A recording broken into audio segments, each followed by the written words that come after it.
It defies logic, the mind-bending phenomenon that happened right in front of me. My grandpa was a hobby vegetable gardener and light homesteader. He died in January a number of years ago. That spring, other family members were talking about if we should garden again without him there. Then out of nowhere, a packet of seeds fell onto the kitchen table. I thought they slipped off a ceiling fan blade, but why the hell would they have been there? None of us could explain it, but we decided we'd better keep a garden going. And that's very Stardew Valley. He might come back and judge your efforts later. This is the most mundane crap that whenever I share it in response to someone asking for a paranormal experience, people roll their eyes because it's so dumb, but here it goes. I went grocery shopping after moving into a new house, and I bought a new container of Nesquik. A single container. I opened it and had a big frickin' glass after moving boxes. It was delicious. Didn't wash the glass out because I'm tired and we didn't have a dishwasher back then. Got up the next day and went about my business and decided I'm going to have another glass because I hadn't had any since I was a kid, and now I've got a taste for it. Grabbed the container of powder and it's still frickin' sealed. I swear to God, sealed. Glass, however, is still coated with Nesquik sludge in the sink. I'm still baffled about this. Absolutely baffled. My husband thinks it just restuck itself, but it wasn't sticky and it did a fresh pop when I reopened it. It still messes with me decades later, clearly. I'm a veterinarian who helps people say goodbye to their pets at home. The first thing I do for a pet is make them comfortable by giving an injection beneath the skin of a delightful cocktail of medications. It relaxes and sedates until they're unconscious, with the end state being anesthesia. I test the pet's reflexes to ensure they're absent before moving on to the second, final injection. This one time I was helping a German Shepherd who was very serious about his job, which was his family. He stumbled to his feet when I arrived because he had to inspect me. He was a sweet old man. When it was time, I gave him his first sedating, the anesthetizing medication, and waited a sufficient amount of time for it to take effect, and noted a lack of reflexes. I got into position to proceed to the final step. Just then, the doorbell rang and that good boy lifted his head and woofed several times, and then laid back down. That had never happened before in all the years I'd done that. None of us were prepared and the family jumped like they'd been shocked. What I can't explain is that immediately after he woofed at the doorbell, he was anesthetized. No reflexes, no indication that he could feel anything at all. This is why I tell people that they might be able to hear you as they pass. That dog's pride was watching over his family. It was so fundamentally important that it overcame unconsciousness. I've helped thousands of families and pets, and it's only happened once. I once saw a man in a full tuxedo riding a unicycle through a McDonald's drive-thru at 3 a.m. carrying a single red balloon, and to this day, I don't know if I was witnessing a tragedy or a triumph. I really want to see the preceding half hour of that man's life because whatever led up to that moment was for sure more interesting than anything I could see on TV. When he was younger, my son would talk about his other mom and how he lived on a farm and what they did there. One time we were reading a board book about farm machines and he pointed to a picture and said, "That's a combine harvester." And when I looked it up, it was. No clue how a 4-year-old would know that. Gradually he stopped talking about it and now that he's 20, he has no memory of it. My nana once told me that when I was young, maybe 3 or 4, I told her how I'd died when I was bigger. I'd died one day in Denmark, which I'd never been to and was very specific, that I'd been riding my bicycle, I'd never rode one before, and I saw my best friend's house on fire. I rushed in to save her, got her out, but died later because I was so burned up. Then I was back in my mum's stomach. I even remembered my friend's name, which was my current nickname. It sounds weird, but I looked it up and sure enough, that name is on a list of popular female Danish names from the 80s. I was born in 1992. I have absolutely no memory of telling her this. She told me about this as she was in the process of passing away herself. She said she wasn't ready for heaven yet and hoped that she would wake up in her mother's stomach, just like I said that I did. In 1983, I was a teen. One night I was riding my bike home from a friend's house along a major street. For about a mile, every streetlight I went under would go out as I passed it. I varied my speed, and it didn't matter. The light would still go out as I passed underneath. It was about 1 a.m. and it freaked me out. Years later, I learned about streetlight interference phenomena, but that always seemed like bullcrap. Still, unless there was a guy literally switching them off as I passed under them, I don't have any better ideas as to what happened. I saw my grandfather waving at me from a cafe, only to find out later that day he'd actually passed away the day before in another country. I was living in Madison, Wisconsin, and for some reason I had this urge to go for a walk at around 8 at night. I was walking around the neighborhood but being mindful of how nice the sky looked that night.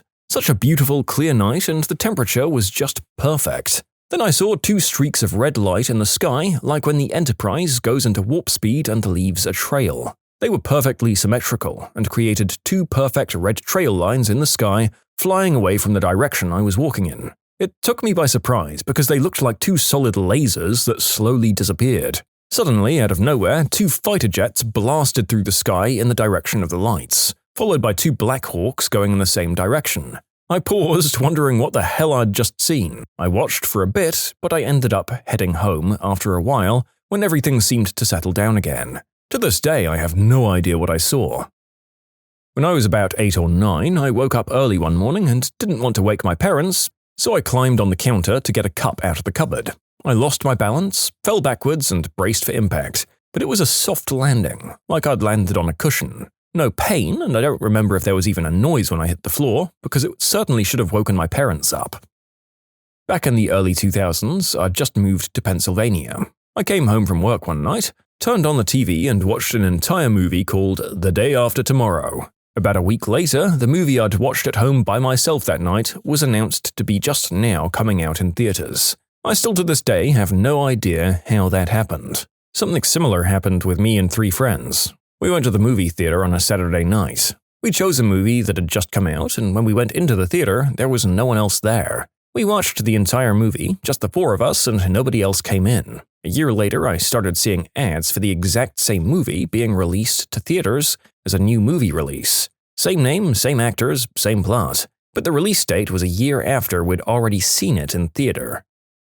I live about an hour away from my immediate family. A couple of years ago, I clearly and loudly heard my mum call my name in the middle of the night. The following morning, I'd learned that she had had a stroke. When I went to visit her in hospital, I was so distressed that I'd already forgotten about hearing her voice the night before. Completely impromptu, my mum told me that she had loudly and clearly heard me call out to her in the middle of the night. Very strange, but kind of heartwarming. If anyone's curious, she had to do physical therapy for a while, but ultimately made a full recovery. I saw a ghost woman float down the hallway to my parents' room while I was looking through to the mirror in my room. Broad daylight. 3 of my friends saw a figure go down the hallway and into my parents' bedroom in the middle of the night once. They assumed it was my dad because he worked night shift and got home at like 4 a.m. I knew exactly what they saw and reminded them my parents were out of town. I came to find out years later a woman had self-deleted in my brother's room. I believe that's who I saw, but I don't know for sure. A bunch of other weird stuff has happened in that house, like books will fly off the bookshelf clear across the room. One night everyone was upstairs and my mum heard a loud crash downstairs and all of the refrigerator magnets had fallen off at the same time. That one really blows my mind. More heard with my own ears than saw with my own eyes. I had a stereo set up in my first apartment, and at like 2 in the morning, the speakers erupted at full volume with the sound of a woman screaming desperately. It was bone-chilling, and my heart stopped. It just kept going. I was on the phone with a buddy, and he was like, "What the frick is that?" Well, I stumbled to the off button. It wouldn't work, so I ran outside. It just kept blaring this top-volume, blood-curdling female scream for like 20 seconds before I run back in and unplug the system. It never happened again. Best I can figure out, it was picking up CB signals from close to the highway or something. But somehow, that's less settling. Nope. I would have to move after that happened, and that cursed stereo would be going straight to Goodwill because I'm not taking any chances there either. Let the poor starving children deal with that ghost, not me. One morning I was getting ready for work. I'm an EMT, and at the time I was working a 24-hour shift with roughly an hour's commute. As I'm throwing my uniform on, at about 10 minutes to 4 a.m., I heard this voice, as firm as conviction, say in my head, "Stay home." Now I thought, no way, it's within an hour of my shift, I'm not that guy. So I get driving to work a few minutes later, and as I'm pulling towards an intersection where I could pick up my route, there were multiple routes to this station, and I rotated them often, the voice boomed, "Take the back way." Again, I think, no, I'm running short on time. If I do that, I'll for sure be late. Finally, I get stopped in traffic on a rural highway. There's 3 cars ahead of me, and a vehicle I can't quite make out crashed into something I also can't make out. Just as I think, I should pull over and go see what's up, I hear the voice, louder than it was the last 2 times, "Turn around." That voice hit my brain like a firecracker, and I went, alright, something really bad must be over there, I'm gonna listen this time. I called my dispatch to let him know I'd be late, and whipped the car around as fast as I could. Turned out that the car I couldn't make out was a truck that I knew very well. It was my best friend's truck, with him dead inside it, after he had crashed into a power pole doing about 75, with power lines down around the truck that would have been impossible to see given the outside conditions. Had I stopped, I would have recognized the truck, and naturally tried to pull him out. If I'd done that, I would have been electrocuted and died right next to him. Now, remember what I said the first time I heard the voice? 10 to 4, or about 3:50? We pieced together from his phone's text history that he died at about 3:49. You can submit your own stories to be featured here on the channel. The story submission link is in the description below. Don't forget to subscribe to Am I the Genius? 2004, Baghdad, Iraq. I'll preface by saying I'm not a superstitious person. I was in a Humvee's MG bracket in a convoy. We had explicit orders to not man the weapon itself unless actively firing. I was sitting on the strap on the way back from the mission. I never stood up in the bracket. Too many risks. On the road, on a very active route, something in my head told me to stand up. Looking back, it really feels like a voice. I stood up, and at that moment I was enveloped in a bright white light and was then knocked out. Ended up being a vehicle-borne IED, a guy in a vehicle with a bomb inside it. A shrapnel the size of a Doritos chip hit my right arm and destroyed my humerus. Almost lost my arm that day. Had I been sitting, that shrapnel would have hit my neck or head area. That voice saved my life. To this day, I can't understand it. I dropped a glass on a tile floor. I heard it shatter. I braced for the mess. There was no glass, not a single shard. It just vanished. Sounds dumb, but this happened to me with a barbecue sauce cup from Culver's. Put it on the table, left to go grab something, and then it was gone. Looked everywhere. Nobody else was home. Even my cat was with my wife at her parents' at the time. This ran through my mind a few months later as I was moving out, and still never came across it when packing everything up. It was so strange. My mum mentioned that she'd never traveled internationally. I reminded her that the trip we took to Canada does count. She insisted we'd never been to Canada. I was confused and said, yeah, we've been. When I was little, we went with my uncle.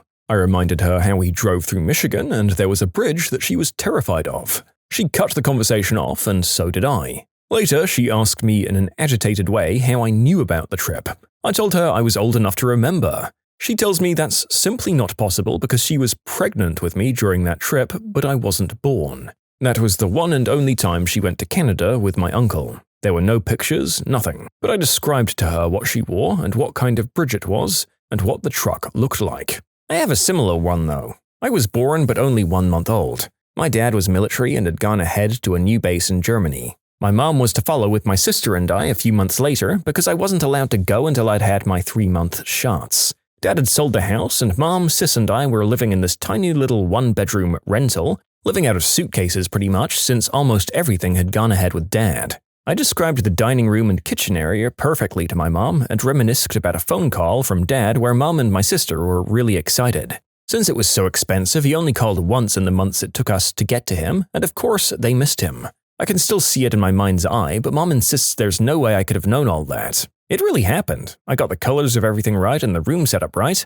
There's no pictures of the place anywhere, no baby pictures of me at that age where I might have seen it. My sister was 3 and she doesn't remember it, but I can clearly remember watching them dance around and laugh and giggle over the phone call. I saw a UFO as big as a football field when I was 14.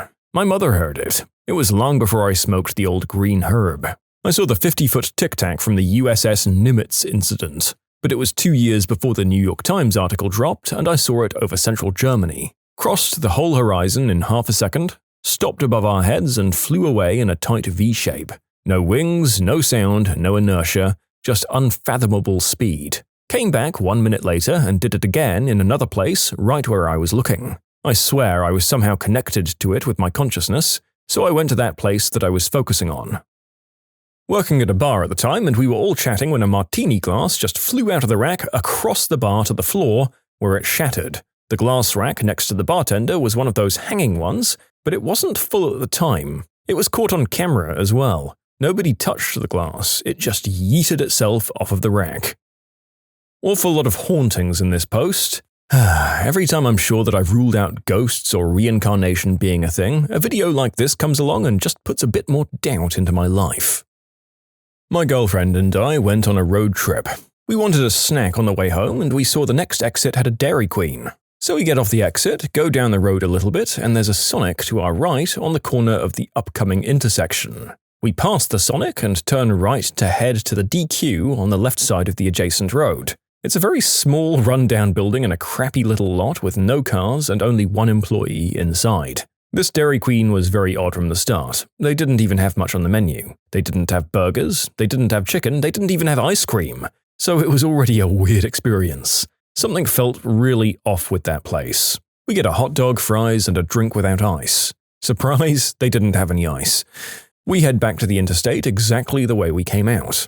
We turned left at the Sonic we passed earlier and headed straight down that road, but we somehow couldn't find the interstate. So we put where we were heading back into the Maps app, and it took us back on some crazy detour that didn't make any sense.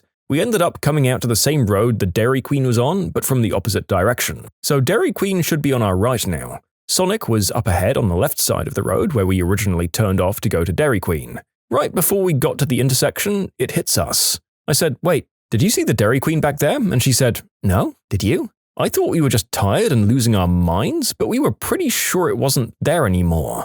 So we turned around to confirm. We kept getting closer to it and closer, and where the heck did the Dairy Queen go? It just vanished in the 10 minutes it took to leave the Dairy Queen parking lot and drive around in a big circle. The same crappy little square lot was there, but empty. The Sonic was there, the car dealership was there, the other businesses, everything else was there, but the Dairy Queen building simply didn't exist anymore. I mean, we were absolutely positive it was supposed to be in that lot. Well, after pulling over at the Sonic and freaking the heck out for a few minutes, we head to the interstate again on the same road beside Sonic. This time the on-ramp to the interstate is there, so we start heading home.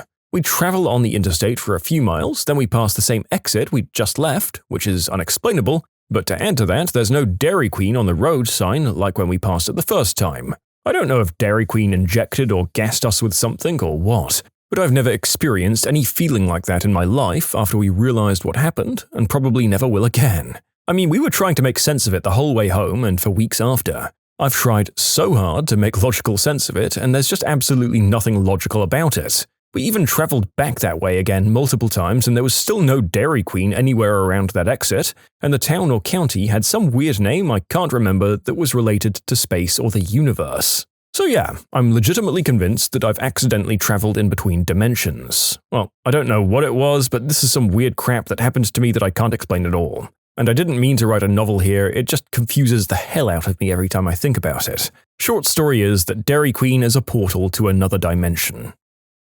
I was spending a summer with my uncle who lives about an hour drive north of Sudbury on a large private property. It was nearly midnight when we saw headlights flashing through the living room window. It was coming from across the field from inside the forest. My uncle grabbed his flashlight and rifle and walked out across the field to see what was going on. His closest neighbor was about a 15-minute drive away, and he knew everyone within the 75 or so square kilometers he lives. Whoever was in the woods was either not a local or knew that they shouldn't be in there. I was watching from the front porch, but you could very clearly hear that whatever vehicle was in there was a large vehicle with a loud engine. That, coupled with the power of the headlights, meant this was not a motorcycle or an ATV. This was certainly something like a truck. Not that any of that would matter, and I'll explain why in a second. As my uncle makes it halfway through the field, the headlights go out, and about 30 seconds later, the engine turns off. Eventually, he gets to the tree line and starts calling out for someone to identify themselves and flashing the flashlight into the woods.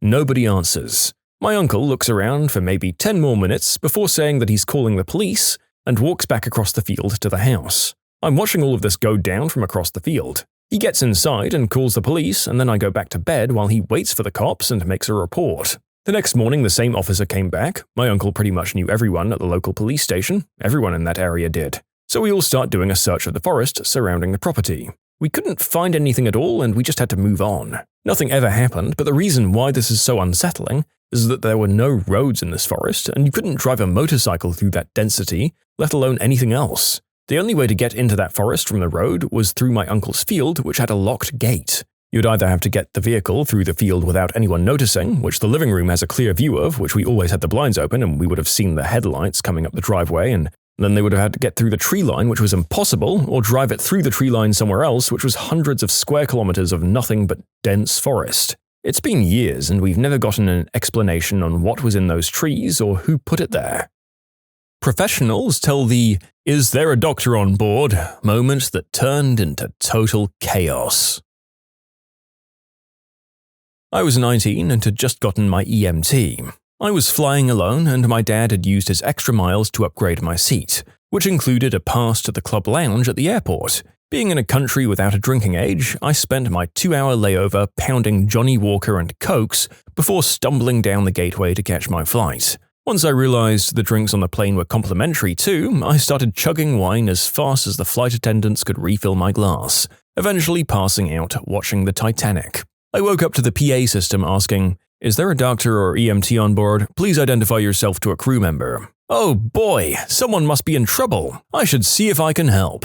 I realized that someone was me when a flight attendant slipped on an oxygen mask on my face. Apparently, I'd gotten up to go to the bathroom and passed out in the aisle. After I identified myself as an EMT, they laughed, gave me some orange juice and put me back in my seat where I slept the rest of the flight and got to go through customs just as the hangover hit.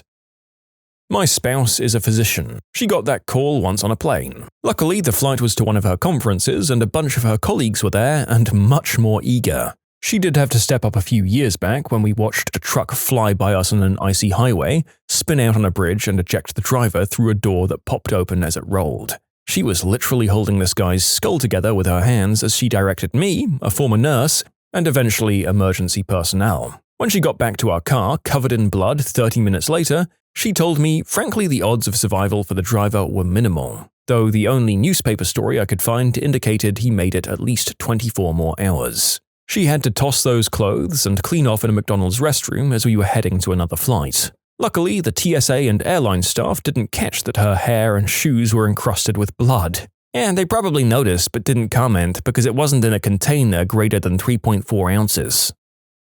My sister-in-law is a nurse. She had to help out once when a diabetic who wasn't monitoring his blood sugar passed out. She gave him some OJ and some pretzels and just kept an eye on him until we landed and paramedics met us at the gate. The flight crew was really grateful and gave her a couple of bottles of wine. Full bottles. I think they were selling them from a catalog, or maybe they were there for first-class passengers. They gave her some other little things as a thank you as well. I was about to say, if I helped save a life and got given 2 or 3 of those tiny plastic bottles of wine on a plane, I'd be teed off. Then again, most people who do this are better than me and don't save lives spontaneously purely for material gain. It happened to my dad, an internal medicine doctor, on his flight to Alaska. They did the whole, "is there any medical professionals on board?" thing, and my dad just sat there for a minute, hoping that literally any other person would get up and help. You see, Pops doesn't like a bunch of attention geared towards him. They did the announcement again, and still nobody, so Pops got up and went to the back where the guy was almost passed out on the floor. Apparently, the guy had recently had back surgery, had taken some pain meds but forgot to eat, which I guess caused his blood sugar to drop. Pops did his doctoring thing, which pretty much consisted of him telling the flight attendants to get the person as much orange juice as he wanted. Once the guy felt better, the flight attendants started offering my dad steaks and free booze. He said no to all the fancy stuff and opted for a root beer. My uncle, who he went to visit, is a pilot, and he told my dad that if he hadn't helped, they'd have had to reroute the plane to the nearest airport, gotten all of the passengers new tickets to the destination, which would have cost the airline tons of money. A few weeks after the incident, Pops got a packet in the mail from the airline for 2 free round-trip tickets anywhere in the US. Yeah, he's a good guy. Not me, but my mum. Both times on airplanes. The first time, the guy was having a panic attack, and she sat with him for the rest of the flight. The flight crew were pretty rude and asked to see her doctor card before allowing her to talk to him. I'm not sure what exactly they were expecting. I think she showed them an old prescription pad she had in her purse. The second time, we were also on a flight, and the man in front of her passed out. His wife started screaming, and she reached a hand around to take his pulse. He didn't have a pulse, and as we were still taxiing, she turned to the flight attendant, who had come over when the screaming started, and told her to turn the plane around. Pretty frickin' badass. There was actually a happy ending as for whatever reason his heart restarted, and he started breathing again. They did turn the plane around. He and his family were taken off and presumably rushed to an emergency room. After this, the man who was sitting behind us told her she had very good control of the situation for a nurse. She's an MD, and I thought she was going to murder him. The old "all women are nurses" and "just a nurse" comments. The guy who said that was lucky she's a doctor. She could have treated him once she was done half killing him. I used to be a surgical ODP, like a person working in an operating theatre. I was going on vacation by plane to Europe, and the call came for a doctor on board over the tannoy. No one stood up, and they called again. I figured I'd offer to help if I could. After letting the crew know I had life support training but was not a doctor, they brought me to an elderly man who was passed out, slumped forward. His wife was hysterical and crying. I squeezed into the seat next to him and checked for a pulse in his neck and wrist, but couldn't feel any. I listened to his mouth and undid his shirt buttons to check for respiratory motion. None. Now, I'm realizing this guy is dead. He feels cold to the touch, no pulse, no breathing, no response to pain.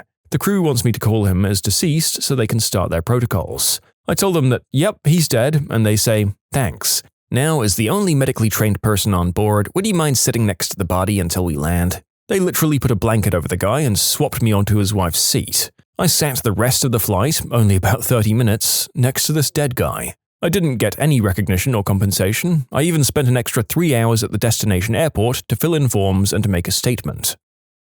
I'm a pharmacist who's checked for a pulse once because no one else present had any medical experience. But the best story comes from my significant other's uncle, who's also a neurosurgeon. He was riding in the car with his wife when the car in front of him was struck by an oncoming car from the other lane. The passenger was thrown from the car, so the neurosurgeon gets out to see if he can help. Before he can do anything, this woman runs up from behind him and goes, "Everyone, step back! I'm a doctor!" He tries to help, explaining he's a neurosurgeon, and she snaps back at him to step back with everyone else. He figures that this woman must be a specialist in emergency medicine, so he steps back. He then realizes this woman has zero clue what she's doing, giving CPR incorrectly and not letting anyone help. When the EMTs arrive, it's revealed she's a dentist, and the man died because nobody was able to help him correctly. Her pride in being a doctor prevented a neurosurgeon from possibly saving a guy with a brain injury. It makes me mad every time I think about it. A friend of mine had recently graduated with her PhD, and feeling proud of herself was writing "Doctor" on everything, including her boarding passes, ID cards, everything. She's boarding the plane, and the air hostess notices her title. "Oh, welcome aboard, doctor." She's chuffed with herself. Of course, fast forward to a few hours later, and someone on the flight was having breathing difficulties, and the air hostess announces, "If there are any doctors on board, please make yourself known to staff." Well, my friend sits there paralyzed with the realization that the only way she can help is if the passenger in question is a plant. She's a plant biotech grad. But she doesn't think it's worth explaining this to the crew. So she sits there, not making eye contact. She says the crew were rude to her for the rest of the flight. I thought it was hilarious, and I've never changed my own documents for this very reason. I'm a dentist, so I ran over and gave the lady a quick dental exam. Some areas of gingivitis, probably needs to floss more often. "You're welcome, madam." Was on Eurostar train from London to Paris, and that call was made. There was a conference on at the time, so about 10 doctors walked one at a time down the carriage, and 9 walked back shortly after. The train was stopped at the next station to let the patient off. I guess whether or not they recovered, they were probably at least fleeing with embarrassment due to the ludicrous amount of attention they'd received. There's a good chance they were English, after all, and we all know how they feel about causing a kerfuffle. It's pretty well recorded that one of the bombs that went off during the July 7th London bombing went off on a bus outside the British Medical Association offices. There was an emergency medical conference happening that day, and pretty much everyone in the UK that you'd want at an emergency like that was there. Yeah, that was the Russell Square bomb. The conference was, if I recall correctly from the news reports, basically all of the senior emergency trauma surgeons in the UK. There was some estimate that 5 times as many people ultimately survived that explosion because they were attended to by the best emergency surgeons in the UK within a couple of minutes of it happening. My mum is a nurse. The best one around, but I might be biased. And I've seen her in several emergency situations. It seems like she's always around when something like this happens. I think the worst one I've watched was on vacation. We were at a beach in North Carolina, and out of nowhere we just heard screaming for help. Apparently an older gentleman had had a heart attack in the water, fallen, and was getting pummeled by waves while unconscious. Mum pulled him out and started CPR until the paramedics got there. Nothing too crazy, but it was still kind of cool to watch my mum go from, well, mum mode to nurse mode. She also stabilized my arm when I had a compound open fracture, helped a choking man at a Chinese restaurant, stopped for wrecks, helped people that have fainted, all kinds of stuff. I love that woman. You can submit your own stories to be featured here on the channel. The story submission link is in the description below. Don't forget to subscribe to Am I the Genius? Actually, quite ironic. I was in the finance and accounting department of the hospital that I work at, and one of the accountants started choking. The employees started freaking out and had no idea what to do. Regardless of where you work in a hospital, we all go through the same HR training, and they teach us all basic first aid in case something like this happens. Everyone was panicking, and someone finally screamed, "Is anyone a doctor?" I literally just shook my head because we work in a hospital and nobody knew the Heimlich maneuver. So I pushed everyone away, Heimlich maneuvered, and a bone from a chicken wing spit up from her throat, and she was gasping away for air. I got her the water and did some other things to make sure she was okay. Once her face finally returned to a more normal color, I said she was fine and everybody should sign up for the basic first aid class HR were holding in 2 weeks. In short, non-patient personnel who work at a hospital didn't know the Heimlich maneuver and panicked, almost causing this poor woman to choke. That sounds like an episode of Scrubs. Happened to my dad during our last vacations. We were on the plane on our way to Martinique for some holidays when this lady passed out. The staff asked for a doctor, and my dad's a fireman, so he got up. Wasn't a big deal, the woman passed out for 5 minutes and was really cold, so after he helped her and ensured everything was okay, he was able to go back to his seat. Shortly before the plane landed, a member of staff offered my dad a bottle of Thai punch, which is typical alcohol from Martinique. He refused, but the lady insisted, so he took it. She said that most of the time the staff had to deal with these issues alone, and it was rare that somebody actually offered to help. I was returning from my second year of medical school, and a flight attendant came on the PA asking if there was a doctor on board. Since I was only a student, I sat in my place. A few minutes later, the request was asked again, and I thought I should at least see what could be done. I told the flight attendant that I was only a student and going to my second year, and the flight attendant took me to the business class area where a woman had passed out and was slowly regaining consciousness. Inside, I was thinking, holy crap, I haven't even seen a patient yet, and here I am having to take care of one. The woman had just had a falling spell and hit her head. A few minutes later, an actual doctor showed up and told me to check her eyes, to look for signs of a concussion, to get her pulse, talk to her, and administer oxygen. He did the paperwork. A few minutes later, the woman was able to get up and go back to her seat, and the doctor said I wasn't needed anymore. The woman was fine, no concussion, very responsive, pulse was a little on the low side. After landing at our destination, she was taken to a hospital for a further examination, and I caught my connecting flight. Sounds like it was a very informative experience for you at the time. I'm glad you said up front, I'm a student, rather than being arrogant like some. I was flying back from a conference in Hawaii, and there must have been a dozen or so other people from the conference on my flight back. I was 3 or 4 Jack and Gingers deep when someone passed out by the bathroom and the "We need a doctor" shout went out. I stood up and turned around and saw at least 10 others standing, so I sat back down and continued my drinking and binge watching. I've seen a few car accidents happen in front of me that I've pulled over and helped out with. I also once found a dead body in some bushes in the middle of winter. He was frozen solid though, so there wasn't much I could do. I'm a medic, and I was flying back to Germany after doing a mission elsewhere and was in civilian gear on the plane. I got seated in the back of the plane next to some Russians who just before takeoff had their bottles of vodka and whiskey confiscated because they were chugging them. Shortly after takeoff, the Russian woman stood up and walked towards the lavatory and just collapsed. I jumped out of my seat and so did her boyfriend. Male friend? I don't know. I did the basic stuff, made sure she was breathing and took her pulse, and her male friend sees me doing this and starts checking her radial pulse. Or so I thought until I noticed he was checking on the wrong side. The flight attendant started talking to him in Russian, and she informed me that he said he was a doctor and that I should return to my seat. So I do, and lo and behold, 5 minutes later she's barely conscious and he's attempting to stand her up, and she falls unconscious, again hitting her head on the way down. the Russian friend starts freaking out and confesses to the flight attendant that he wasn't actually a doctor, so she comes and gets me. I tell her to tell him not to lie next time, and she makes him go back to his seat. Long story short, she was drunk as heck for the first time on a flight, and the altitude combined with the booze made her pass out. Drunk courage, giving you the confidence to step up and help in drastic situations without any of the knowledge or skill required to do so. What an absolute dingbat. Was he hoping to score the free bottle of wine after she recovered? I've been a lifeguard for quite a few years. Where I'm from, lifeguards are basically trained as water EMTs, so we have heavy emergency care training. I was writing an exam in a university class a few years ago when a girl immediately stood up and staggered out of the room. Professor followed her and then started screaming for help from the hallway, so I went out. Girl was having a grand mal seizure. I got an exemption from the exam for taking care of this girl.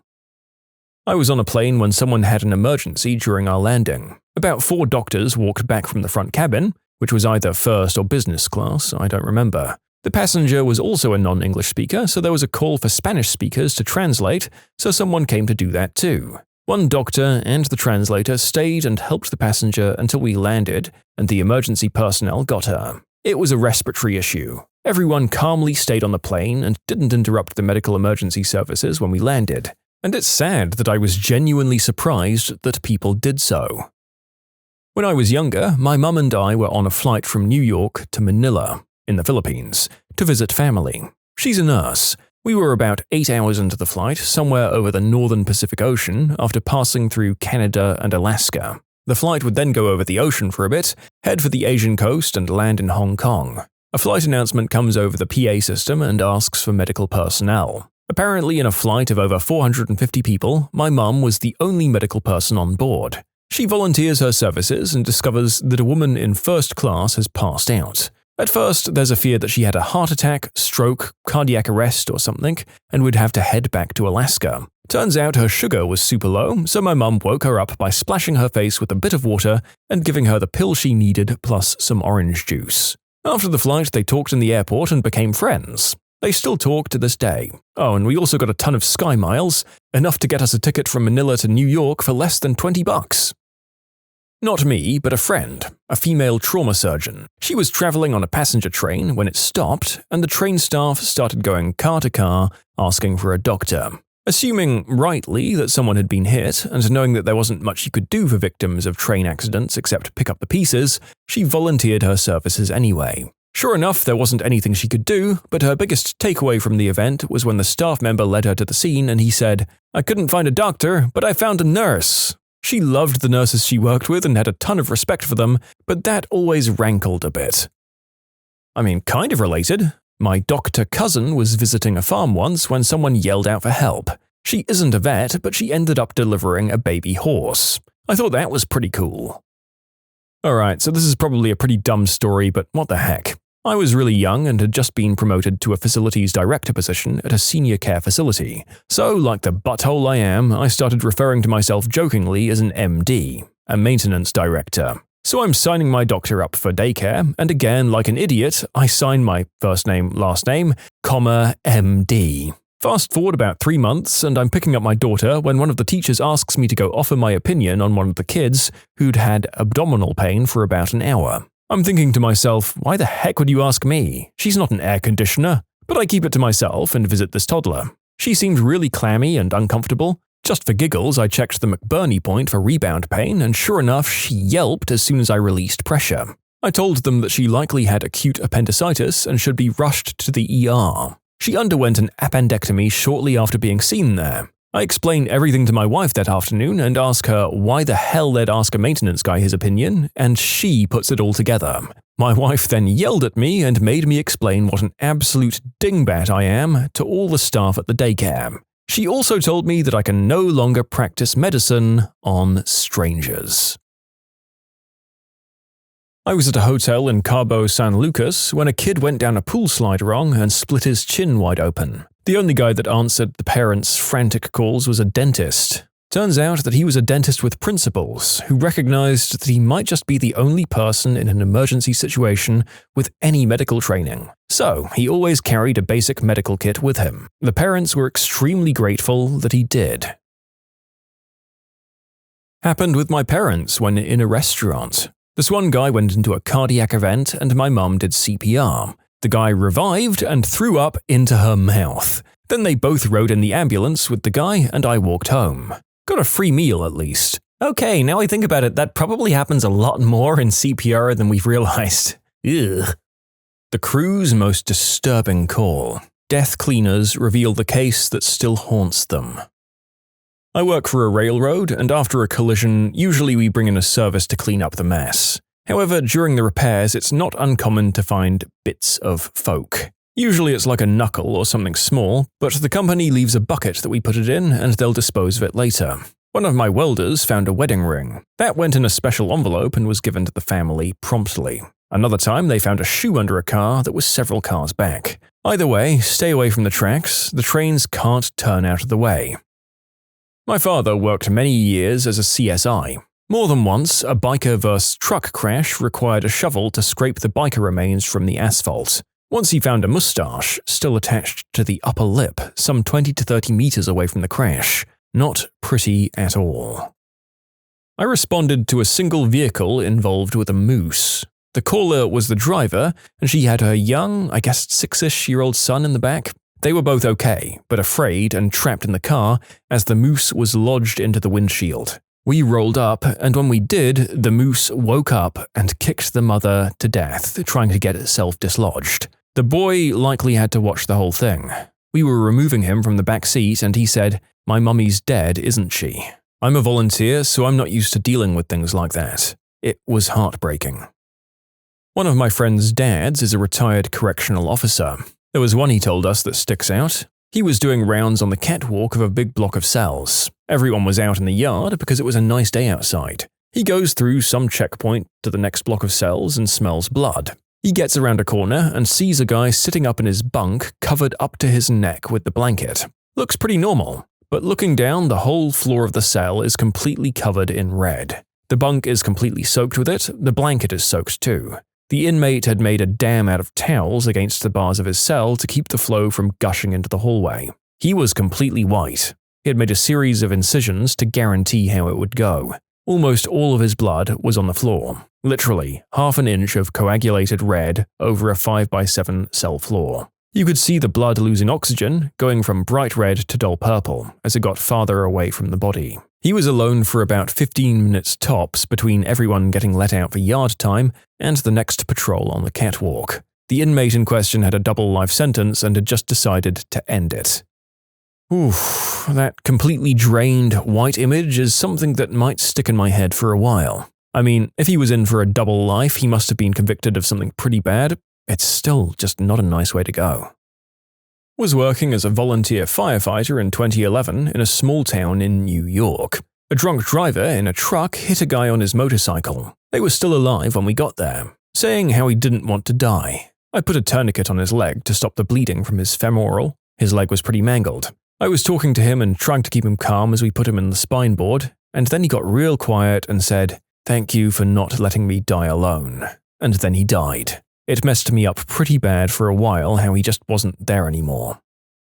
I'm not a professional by any means, but when you work at a large apartment complex, you see a lot of bodies. Because police officers and actual professionals don't have keys to individual apartments, I'll typically accompany them into the apartment for wellness checks. So far, in my 3 years at this property, we found 3 deceased. The first was the final repose of a middle-aged man that had just decided to end it all. He bought a weapon a few days beforehand, case and receipt sitting next to him. He sat on the ground and just ended things. Going back to the office where his mother was waiting and seeing her fall to the ground in tears will never leave my mind. The other 2 were older folk who died of natural causes, but both of them sat for 2 to 4 days before being found. A lot of people don't realize how quickly we start to decompose after our heart stops pumping. Your fingers, toes, ears, and nose will just start to rot and fall off. I have a lot of respect for the people that deal with these things on a day-to-day basis. The few experiences I've had put me in a pretty huge funk for quite a while afterwards.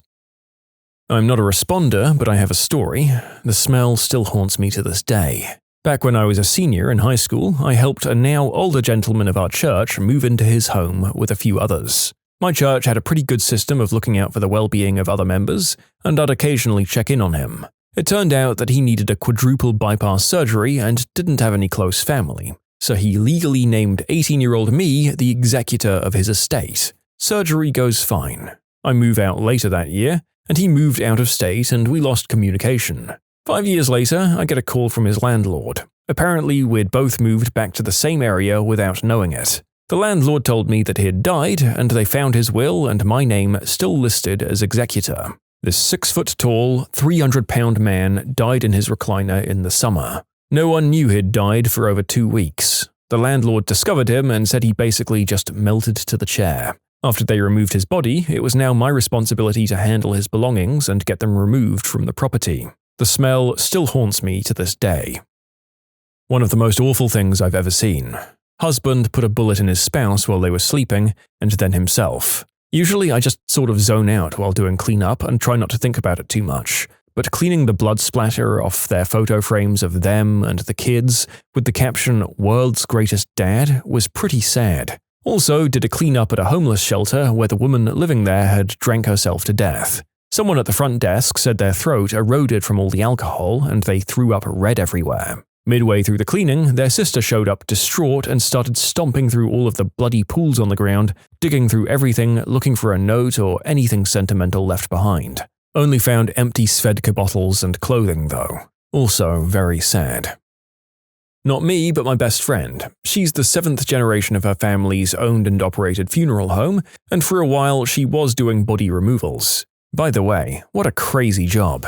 Your shift is just to be on call during a period of time, waiting to go get a dead body. She did it for several years before deciding it was too backbreaking. The schedule sucked and the whole dead body thing just full stop, right? She told me the worst one she did, that it was the only one that the smell actually made her throw up in. The majority of her pickups were old people out in the country who were hermits or had a little family. This one in particular, as she stepped out of her car, she could smell it, and it got worse as she got closer to the house. It was hard to see through the windows because they were curtained with flies. They opened the door and were basically smacked in the face with flies and death, so they let it stand open for a while before entering.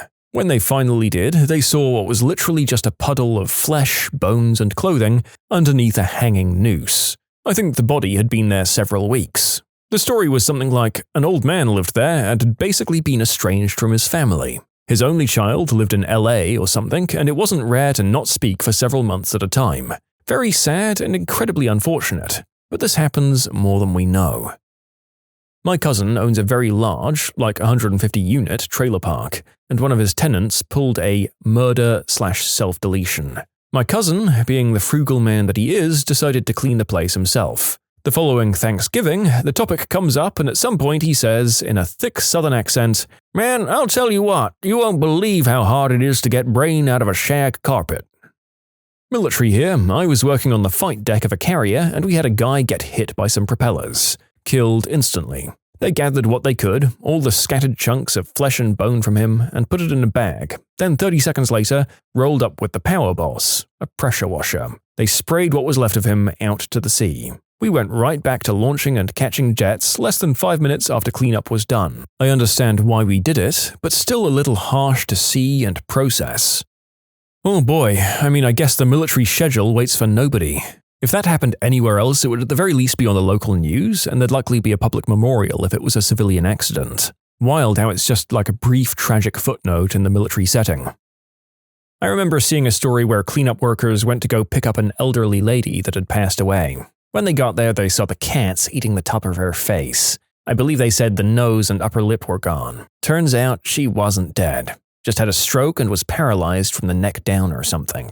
She felt everything, apparently. My father-in-law passed away, but he lived alone with his dog and unfortunately wasn't found until days later. His golden retriever happened to be trapped in the room with him for those days, starving and dehydrated. One thing I remember vividly is that somebody remarked, I can't remember if it was a police officer or EMT or what, it was some sort of professional though, that they were surprised that the dog hadn't started eating him for survival, and that meant he was a super loyal dog. I don't know if they said that to be comforting, but it sure wasn't. His dog passed away about a month later because he refused to eat no matter what we did. He starved himself to be with his best friend. My grandfather was an undertaker for a few years. He told me 2 different stories about picking up bodies. One was a really fat man that didn't have any family, and by the time he was discovered, his fat and skin had begun to essentially squeeze between the cushions in the couch he died on. While attempting to scoop him out of said couch, his skin came apart and dumped the rotten, fatty contents onto the floor. Another one was a man that had put a shotty in his mouth and put his toe on the trigger, but when they went to pick him up, he only had a bloody nose. Seems like the pellets bounced off the inside of his skull and spun around the entire brain cavity. Oh, I just remembered one, but it wasn't me, it was a colleague of mine. Full summer heat, body was left for days in his apartment. The smell went all the way to the street from the 4th floor apartment. When they moved him, the skin from his face slipped and fell, and my colleague slipped on it like on a banana peel in a comedy. He had to take the rest of that day off. Oh, and something else that I'll also think of forever. This lady had decided to end things with a shotty, and I was her closest friend and in charge of her estate. I remember when people who rented the apartment after her called me asking about the little black balls all over the ceiling and ceiling fan with hair stuck on them. That crap never leaves you, and no therapist can ever make it better. You can submit your own stories to be featured here on the channel. The story submission link is in the description below. Don't forget to subscribe to Am I the Genius? My cousin is a firefighter. He told me about the time he was at a freak car accident, and he went to grab a guy's arm, pulled it, and realized it was detached from the guy's body. I used to date a guy who worked for a body removal service. One man was found in a state of decay, having been throttled by some sort of homemade pulley rope system in his bedroom. He had a bedroom toy in his rear, so it looked like a special interest gone amok. Be safe out there, guys. If you're gonna do this, do it with a friend, right? I don't know if this is his most disturbing case, but it stuck with me. Another disturbing case he did was when a small car was following too close behind a semi-truck on the expressway. The truck stopped fast, and the smaller car got stuck under the truck and was dragged for long enough to catch fire. The man in the small car burned to death and died as he was trying to climb out of his window. To jump into traffic from a speeding, burning car? Oof. I assume all of this sort of work is disturbing, but what a mercy to be able to die in your sleep. This isn't my story, but from my brother. He didn't work with dead people, he worked with dead animals. He told me about the time he and another worker had to clean up a house that was full of dead cats. Turned out a lady bought the house to give shelter to stray cats, but over time she forgot about them and sold the property. When the new owners opened the door, there were dead cats everywhere with a mixed smell of death and poop. He told me he almost fainted as there were dead cats everywhere. He quit afterwards because he didn't want to experience that again. I heard this one on a podcast. It was a man who owned a small business dedicated to cleaning up death. One of his first jobs he was sent to was an old single-family home to clean up. It was dark in there, and he only had his flashlight. Out of nowhere, he hears a noise that sounds like someone's grinding meat. He couldn't figure out where it was coming from. Anyway, as he keeps looking around, the sound gets louder and louder, and finally he makes his way to the kitchen where the body of an 80-plus-year-old man is lying there. And what was the noise? Maggots were consuming his head slowly. He had been deceased for about 4 days. He ran outside and threw up. In an interview, he still does this job. Much respect for the man. My neighbor always sat outside with his little dog. He was a cool dude. My dad and him were friends, and he wasn't super close to his family from what I understand. We don't see him outside for a couple of days. We don't think too much of it. I mentioned one day to my dad that it kinda smells outside. There must be roadkill somewhere. Which is pretty common out here. We live surrounded by woods. We checked on our neighbor the next day. Dead in the hallway. We think it was a heart attack. First time I ever saw my dad drink. We kept his dog for a while until someone in the guy's family asked if they could take it. The other one, my grandfather, works for a funeral home, and he does the hair and makeup on the bodies of open casket things. And he had to do the makeup for someone who died far too young, from a house fire. I don't remember how it started, but I remember seeing it in the news. My grandpa is already a pretty quiet guy, but I think that messed him up really bad for a while. I have a good friend that's a retired LEO, and for part of his time on the force, he was a homicide detective. He told me the worst case he ever worked was a house where someone that was morbidly obese was killed in a waterbed, which caused some water to seep out from what I understand. The heat on the bed remained on for days, slowly cooking this person like a crock pot. He said the fat from the person had basically rendered out into the water. The people on the scene had a tough time going elbow deep into this stew, even with their gear on. Oh, sweet lord. I can't think why, but I don't know if I need dinner tonight. And if you've made it this far in the video while eating goulash or some kind of meaty soup, first of all, I'm sorry, and second of all, if you're still eating it after that story, what the hell is wrong with you? Not cleanup per se, but was a mortician who supervised the removal and preparation side of our funeral home. Midsummer in Florida, I arrived at a call in a middle-class neighborhood. Cops were standing outside. Middle-aged man and young female. Both immediately started apologizing for having to call us. They advised us to don whatever gear we had in preparation. The house was a little dilapidated, yard unkempt, nothing we hadn't seen before, but law enforcement kept saying how sorry they were about what we were going into. Deceased male, last seen 6 weeks prior. Hoarder. Severe hoarder. 5-gallon buckets of bodily fluids lining the hallway we had to go down to get to the master bedroom. Halfway down the hall, my eyes started watering despite the full-face respirator I was wearing. Had to pass through the bathroom to get to the bedroom where the deceased had passed, and the bathroom had been clogged with waste material and was no longer usable. This man had died in his bed at least 6 weeks prior, if not earlier. Besides his bed, and between it and the wall, a 4-foot-high pile of napkins covered in fecal matter. He was in his bed in the fetal position, had obviously not left the bed in months. There was nothing left of him but goo and bones. He was just forgotten. Neighbors told us he had children, or at least said he did. He died alone, suffocated by his own waste. The funeral home I worked for had the contract with the county to bury indigents, so after picking him up and taking him to the morgue, we saw him again when nobody claimed him. Not a cleanup crew, but when I worked for a tire store, we had a guy die on our pad. Lots of mistakes were made, and it 100% should have been avoided. He never should have started working until the engine was off. The other guy working with him should never have waved a car that was stopped and parked, brake on, to move forward without checking his surroundings. The first thing both guys should have done once the truck was in position was chock the tires and get the keys. And absolutely under no circumstances should anyone ever get between the axles of a semi. But, as you've probably guessed, all of that happened. By the time he realized the truck was moving, it was too late. He tried to scoot backwards and get out, but the tire ran over his elbow and then pulled him forward just enough to have his head and shoulders get run over too. His body's upper portion very literally exploded. I got there about 30 seconds later and saw the carnage. After the cleanup crew came, I went to work scrubbing stains off the pad. I found his glasses with a bit of grey matter stuck to them, and that's when I had to call my day quits.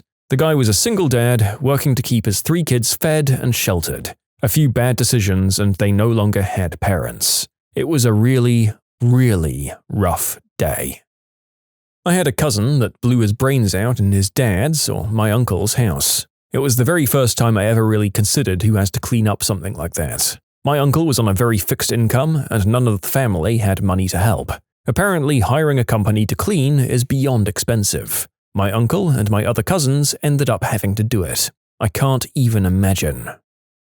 I'm not a pro, but in high school I helped a friend clean out his grandpa's house post-mortem. He had been a surgeon, so his house was full of old medical stuff, which was pretty neat. When we got to the attic, it had the standard trunks of old sweaters and stuff, but we ran into this stack of cubes about 1 foot on each side, wrapped in black garbage bags. It had been a long day, so at first we just started hauling them to the bin. They were weirdly heavy, but we figured they were just old patient records or something. As I was carrying down my second pair, one caught on an edge, ripped open, and out spilled copies of Penthouse from the, shall we call it the full Bush era. Turns out every single cube was full of 1 year's worth of Playboy, Penthouse, and Hustler. The man must have had every edition of all 3 from about 1965 through 2005. We were 15 at the time, so we had no idea they might actually be worth anything. We ended up tossing nearly all of them in the dumpster. Of course, we each took a couple home and, reduced their resale value. I'm a police officer, and I've been on a good number of death scenes. One that sticks out in particular was a suspicious death on the top floor of a maintenance stairwell of a 5-story apartment building. I arrived and could smell the body from the bottom floor in the lobby. How it took this long for anyone to call in a building filled with 100 people is beyond me. I got in the elevator and began to go up. The smell was getting worse with each floor. My corporal was with me and he started to look a bit sick. The door to the 5th floor opened, and I was hit with a smell I will never forget. The poor man was laying face down on the top floor landing, just inside the doorway to the stairwell. He'd been there for about 2 weeks in the middle of July in the southeastern United States. The top floor wasn't air-conditioned, as it was storage and maintenance, so it was around 100 degrees inside. The man was bloated, leaking his juices everywhere, and his skin was a necrotic black color. The juices were leaking down the stairs, dripping into the landings of the 4th and 3rd floor. Now, this was classified as a suspicious death, so a detective had to come out and see if we could rule out homicide just to be sure. As my corporal was currently heaving out an open window, I had the privilege of assisting the detective with rolling this bloated corpse over to inspect it for wounds. I took hold of his arm and rolled, and I felt the arm begin to separate from the body as more death juices spilled out from his torso. Luckily for us, no obvious wounds. When the body removal came, even they were gagging. Again, I got to assist with moving the corpse into the gurney. We put on full-body Tyvek suits and masks to move him in case he burst more. Luckily, he just leaked, but didn't split down the middle. 0 out of 10, do not recommend. Turns out he'd had a heart attack while on the landing, and nobody seemed to realize he was gone. Once he was identified, I realized I met him the week before when he called in about a woman who'd taken too much smack that he came across while mowing yards for work. The woman was given Narcan and survived. Small world. The most disturbing experience ever? Gamers confess the one game that still haunts them. I always remember the 7th guest and 11th hour creeping me out. The way the games gradually descended into the eerie parts made it more disturbing than games that start right out with the horror and jump scares. In Stalker Shadow of Chernobyl, there were several underground research labs full of all kinds of spooky and paranormal badness and other sorts of anomalies. It was like exploring a haunted house, except the ghosts were real, and there's a psychic force slowly driving you insane.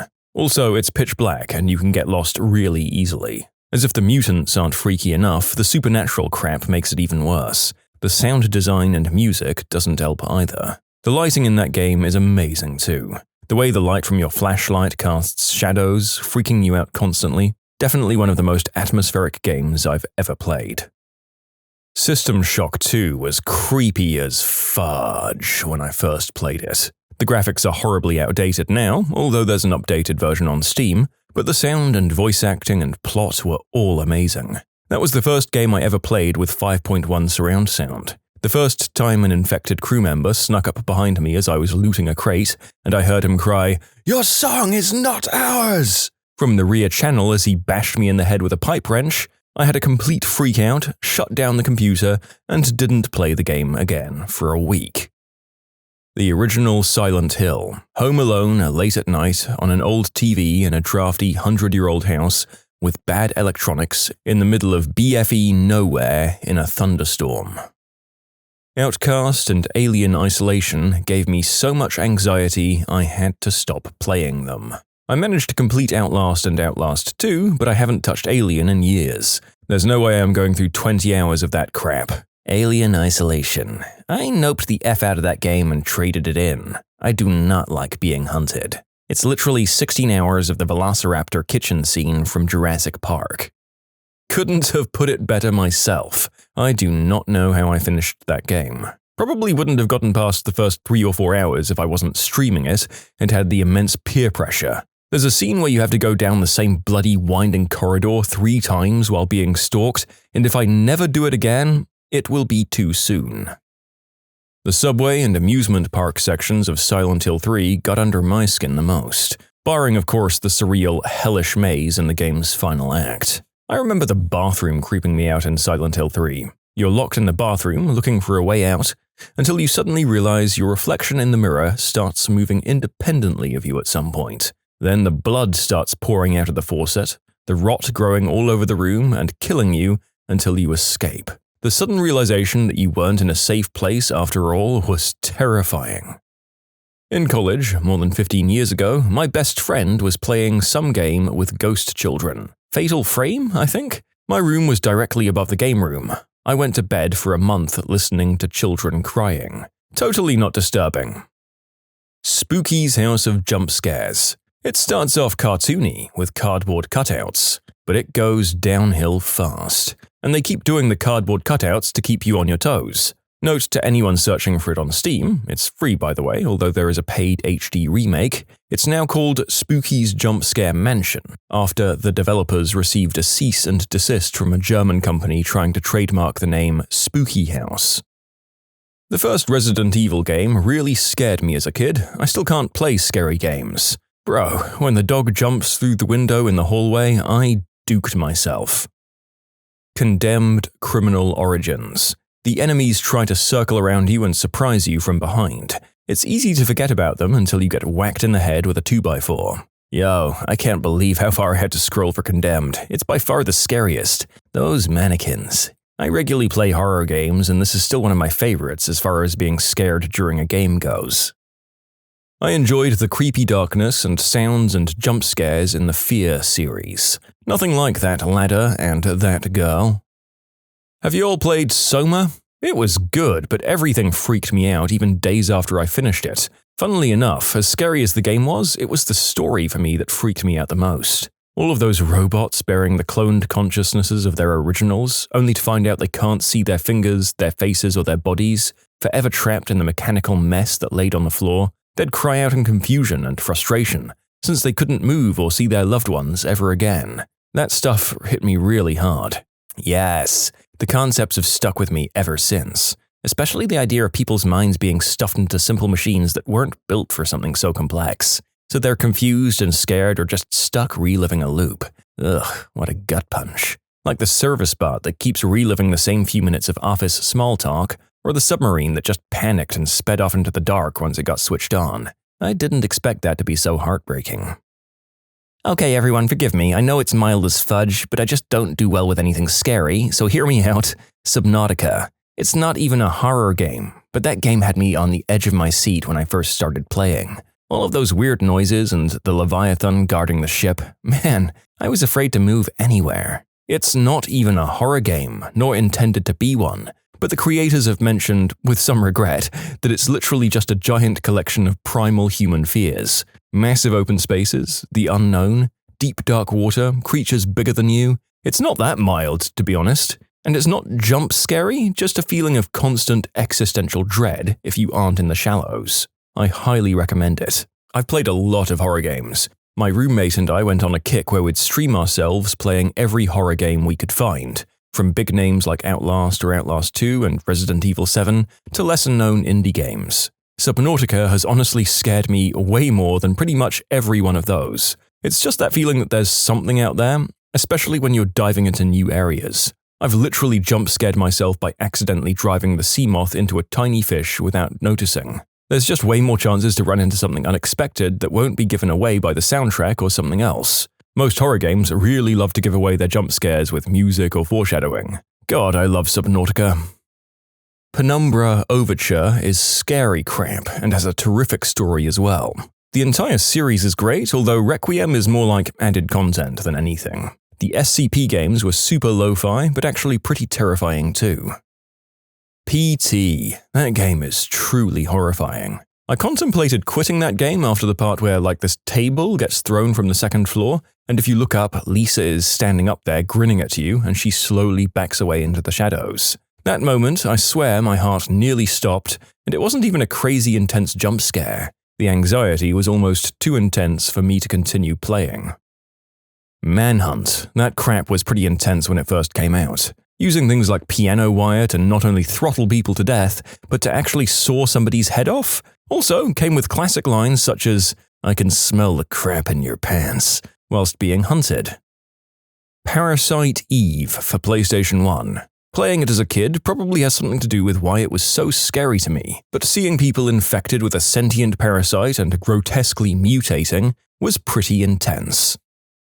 There is no game that has filled me with a worse sense of dread than Condemned Criminal Origins. Yeah, the graphics aren't great, and there's a few things that don't hold up either, such as the story on a couple of levels, but still, I have yet to play a game that has such a good sense of suspense, dread, and fear of the unknown. It has such good enemy reveals, such as the mannequins in the department store or the starving, corrupted beings in the sewer. It uses audio and visuals perfectly, and has very good foreshadowing. such as how you can sometimes look behind you and catch a glimpse of the late-game enemies, or how it purposefully misleads you for things such as a locker jump scare, or how SKX isn't the matchmaker. Overall, Condemned Criminal Origins is a phenomenal game, and I highly suggest everyone play it if they want a great dose of psychological horror.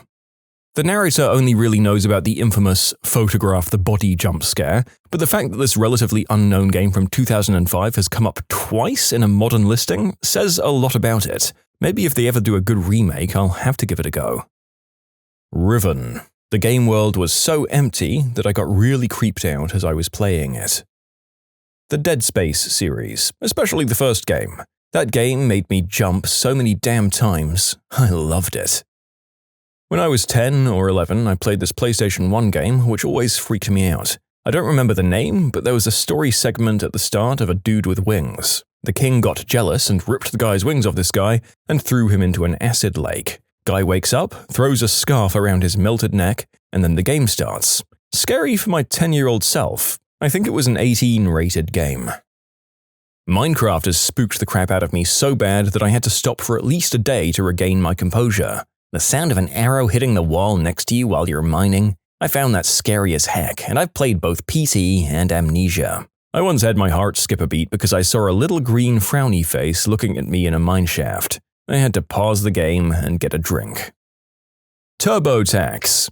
If you think that's a game, there's a pretty good chance you're going to prison. Competitive Overwatch. Hearing my roommate play competitively until 4 AM is definitely a terrible experience. I've never heard such vile strings of profanity in my life. Definitely a scary game. Not really a horror game, but the Bethesda Fallout games can be pretty freaking scary. Walking through an old abandoned building when you hear growling and screeching of ghouls can be unsettling. Special shoutouts to the Dunwich building in Fallout 3 and Dunwich Borers in Fallout 4. Left 4 Dead at night when you're like 12 and you hear a tank coming. Hell's Blade: Senua's Sacrifice. It's a story-oriented dark action-adventure game steeped in Norse mythology and created in collaboration with neuroscientists and people who experience psychosis. If you put on a headset and really let yourself sink into it, it has the potential to really mess with your mind. It did with me anyway. A beautifully executed experience and a true example of a video game as an art form. You can submit your own stories to be featured here on the channel. The story submission link is in the description below. Don't forget to subscribe to Am I the Genius? I got a cracked version of Amnesia from a friend. I loaded it, stepped into the main hall, heard scary noises, and have never played again. The thing that made it so scary for me was you had no weapons. If something was after you, all you could do was run and hide and hope it didn't find you. Clock Tower for the SNES. It was a lot more tense and scary than I thought a 16-bit game could actually be. Find a translated ROM and use the spoiler-free walkthrough on game FAQs. Phantasmagoria. At 12 years old, at 4 AM, like a boss. A boss with brown pants. Resident Evil 7 is so disturbing and graphic, I had to look away so many times. My friends and I started playing this not too long ago, and it's so scary. I have had to watch the game through covered eyes so many times, and the way it builds tension is so crazy. But it's all fun when something happens and you all scream. I don't even know how far we are into the game, but I think it'll just get crazier from here. I can't even imagine it in VR. PlayStation 2, Max Payne. The part where he's tripping and has to walk on the blood maze. Ugh. Playing Dying Light at like 1 in the morning, especially when you get to the point when the running zombies were introduced. Oh, I know the exact moment you mean. They're like, press Q to look behind you, and it slows down and makes you crap yourself. The Outlast games are way too intense for me. Stuff gets over the top and there's a ton of really good jump scares. I love horror games, but I can't play it for more than 30 minutes at a time without getting mild anxiety and feeling panicked. Another game that's similar is Alien Isolation, but I love that game so I don't mind the stress. The Outlast games pull no punches. I like to think I have a high tolerance for that stuff, but the scene in Whistleblower, where you're stuck in a locker watching a guy basically get his downstairs equipment sawed off and a makeshift hoo-ha drilled into him, was more than enough to make me stop playing for a little bit. Great games, but not for the faint of heart. Well, let's see if that toned-down description of that brutal act of mutilation can make it into a video here. I mean, good God, that's a visual I wish I didn't have in my head now, even if the specific names of the body parts are changed for the purposes of your viewing. Ugh. I played Doki Doki without any prior knowledge. My old roommate was playing this game and I thought it was just some dating sim game. So I left and went to play something else and I heard him yell, "Jesus frickin' Christ, no!" And I was like, "Yo, what the frick, dude, are you alright?" I kid you not, he was white as a frickin' sheet and literally shut his computer down and proceeded to go outside. I've known the guy for 2 years and worked with him for 1. He hates going outside, but not after Doki Doki. That game made him contemplate life. I'm scared to even buy the game if it did that to an antisocial recluse. Okay, so a lot of people are writing into me and telling me to download Doki Doki, and I did last night. I'm ready to be depressed for a week or so. We don't go to Ravenholm. The sound of fast headcrabs screaming still freaks me out. For me, it's the sound the fast zombies make, and the rattle of that poison headcrab. Ugh. Everything about Bloodborne is disturbing and eerie. The atmosphere, the monsters, the unpredictability of the world itself, by far the most tense I felt playing a video game. Bloodborne is scary, but scary isn't the right word to describe it. There's something deeply maddening about it. Parts of Bloodborne feel like you're transversing through some kind of trip through a twisted, unreal dreamscape where things don't really fully make sense. Almost like something so dark and evil deep down inside the very essence of the atmosphere. The shrieks and crying noises, the random bursts of laughter from behind doors, the artistic design, the cries of disturbed, confused anguish from the townsfolk, little details such as knocking on doors and just hearing, "Give us more blood!" and nothing more, or walking by some doors and just hearing women hysterically laughing in this disturbing manner. Or when you first talk to Father Gascoigne and he's just whispering to you in a terrifying manner, not raising his voice, just rumbling deeply and darkly at you. And the weird thing is that you get this feeling of almost normalcy in the madness, that this is the world you're in, with all the horror and little snippets of demented lunacy.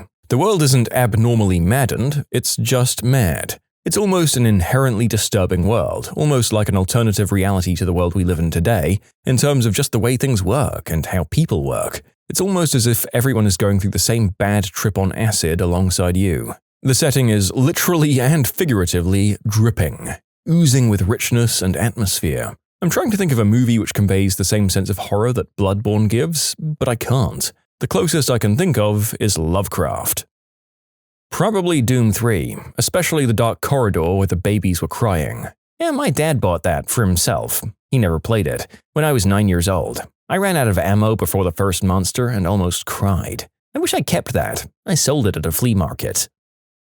Gone Home. I was so sure my dead sister's corpse was going to suddenly tap me on the shoulder, especially down in that stupid basement. I sprinted to all of those lamps immediately.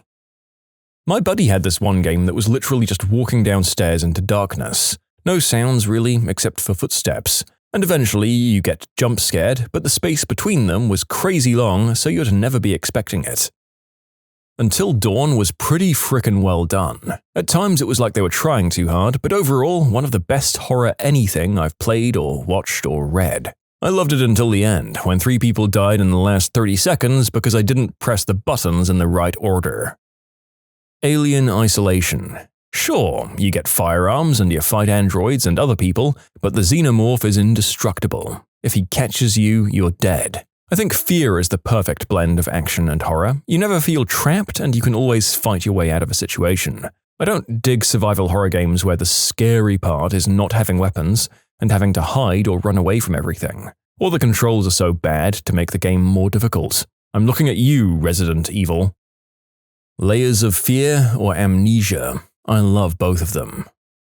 Fez actually weirded me out severely. It starts off as innocent as Mario Bros. Soon you encounter puzzles as challenging as Zelda puzzles, and eventually it reaches Myst levels of complexity, where you're deciphering multiple codes and interpreting obscure clues. Just when you thought you grasped the perspective-shifting concepts, it throws everything for a loop again. The puzzles reach the point where it's impossible without doing outside research. Obsessed with getting every last piece, you start to just Google the answers and come to find that despite hacking the game, nobody has actually solved the final puzzle to this day. At 3 AM, after hours of play and during a manic depressive time in my life, I was searching the creepy encoded poetry with references to Masonic sacred geometry and clues like the list of dates hidden in the game's soundtrack that nobody knows the significance of. Considering the game's theme of higher dimensional beings trying to teach lower dimensional beings how to see beyond their own perspective, I seriously felt like the game itself was a message from a higher dimensional being trying to teach me the same. I felt small, humble, and lost in a confusing universe. Phil Fish, Fez's creator, might have been a butthole, but he was also a genius. The narrator will add that people have actually completed the final puzzle, but this commenter is correct in that nobody has worked out the meaning and logic that the game's creators have sworn lies behind someone working it out with their own brainpower. At least that's what I think. I've been Googling this for a while now, and the answers are still incredibly nebulous. Eternal Darkness, Sanity's Requiem. That game effed with your head so much using the sanity meter. For those that haven't played it, here are some of the things that would happen. When entering a room, the character just might turn into a zombie and die a moment later or after going through some doors. Attempting to cast Recover might cause the character's torso to explode, resulting in a fake death of the character. When entering a room, the character's limbs might explode in a systematic order, going for the head, the arms, and then the torso, resulting in a fake death of the character. When entering a room, the character might shrink or grow while moving. This is most commonly seen in the strange, curved corridors of the Forbidden City. When entering a room and holding a weapon, the character can shoot at nothing at random times or turn around and shoot at the camera, leaving a fake bullet hole in the screen, similar to the prologue of the James Bond movies or Resident Evil 2. When attempting to reload a gun, it might go off in the character's stomach, resulting in a fake death of the character. This is the most prominent in Max's chapter, for he's the only one without a bigger weapon than his flintlock pistols. Revolvers in other chapters have been known to cause this phenomenon to occur as well. When entering a room, the character's head falls off, but can be picked up, and levitates on screen reciting Hamlet. The screen goes black, as if the TV went off. Bugs might appear to be crawling on the TV screen. The game will lower the gameplay volume while displaying a green volume bar, similar to real on-screen TV settings. The screen goes black and changes to video mode, and you'll hear your character getting eaten until they die. Even without a break-free control stick, the unseen zombie can still be pushed away. A false sneak preview of a sequel to the game called Eternal Darkness, Sanity's Redemption, the original planned sequel to Sanity's Requiem, will appear. Upon saving your game, a message will say, "Are you sure you want to delete all of your saved games?" If you say yes or no, the save files will be deleted. It's a fake out, by the way. A blue screen of death will appear. You'll see the image when you start up or reset the game quoting Edgar Allan Poe's The Raven in Edward Roivas's voice. When the controller is left idle long enough, a still screensaver shot of Pius will appear on the screen until a button is pressed. When entering a room, the character may be unable to move or attack, and the player will get a fake system message telling them that a controller isn't plugged in, while the many zombies attack them. A fake screen message will appear, congratulating the player for finishing the demo of the game. The game begins leaning as the sanity meter lowers. There are more of them too. The ways this game messes with your head are many and manifold. The smartest thing I've ever seen someone pull, and why it terrified me. My dad. He knows so much esoteric and absolutely off-the-wall strange knowledge that you sometimes have to question how and why he knows it. One day, while him and I were shooting the breeze about a job he had before I was born, he casually started talking in detail about the processes and ingredients needed to weaponize anthrax as an aerosolized dust. I knew a lady who counted pills in a pharmacy basically her entire life. One time she looked at a container of ibuprofen that was supposed to have 100 pills in it and said it looked off. She recounted and it had 99 pills in it. One fewer. My mind was blown. Imagine all of the jelly bean contests you could win.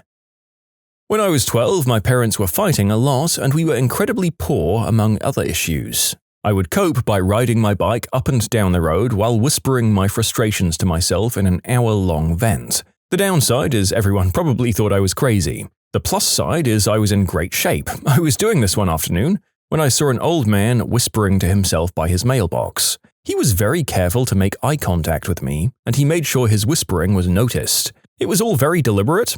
I thought he was making fun of me, so I pulled over to chat with him. Nobody really paid me any attention back then, good or bad, and this old man asked me why I performed my daily ritual. I gave him a vague answer like trouble at home. and he asked a few mundane questions like, "Where would you like to move when you're older? Do you have any siblings?" And from a few questions, he sized me up immediately and knew basically everything about me. He even deducted that I was gay, which nobody knew. At the end of it all, he gave me very sage advice and recommended I find a creative outlet. I'm an artist to this day. The strange part is I never saw him again, and nobody at that house recognized him when I described him to them. It's gonna blow your mind when you finally get the opportunity to time travel back to have that conversation with yourself.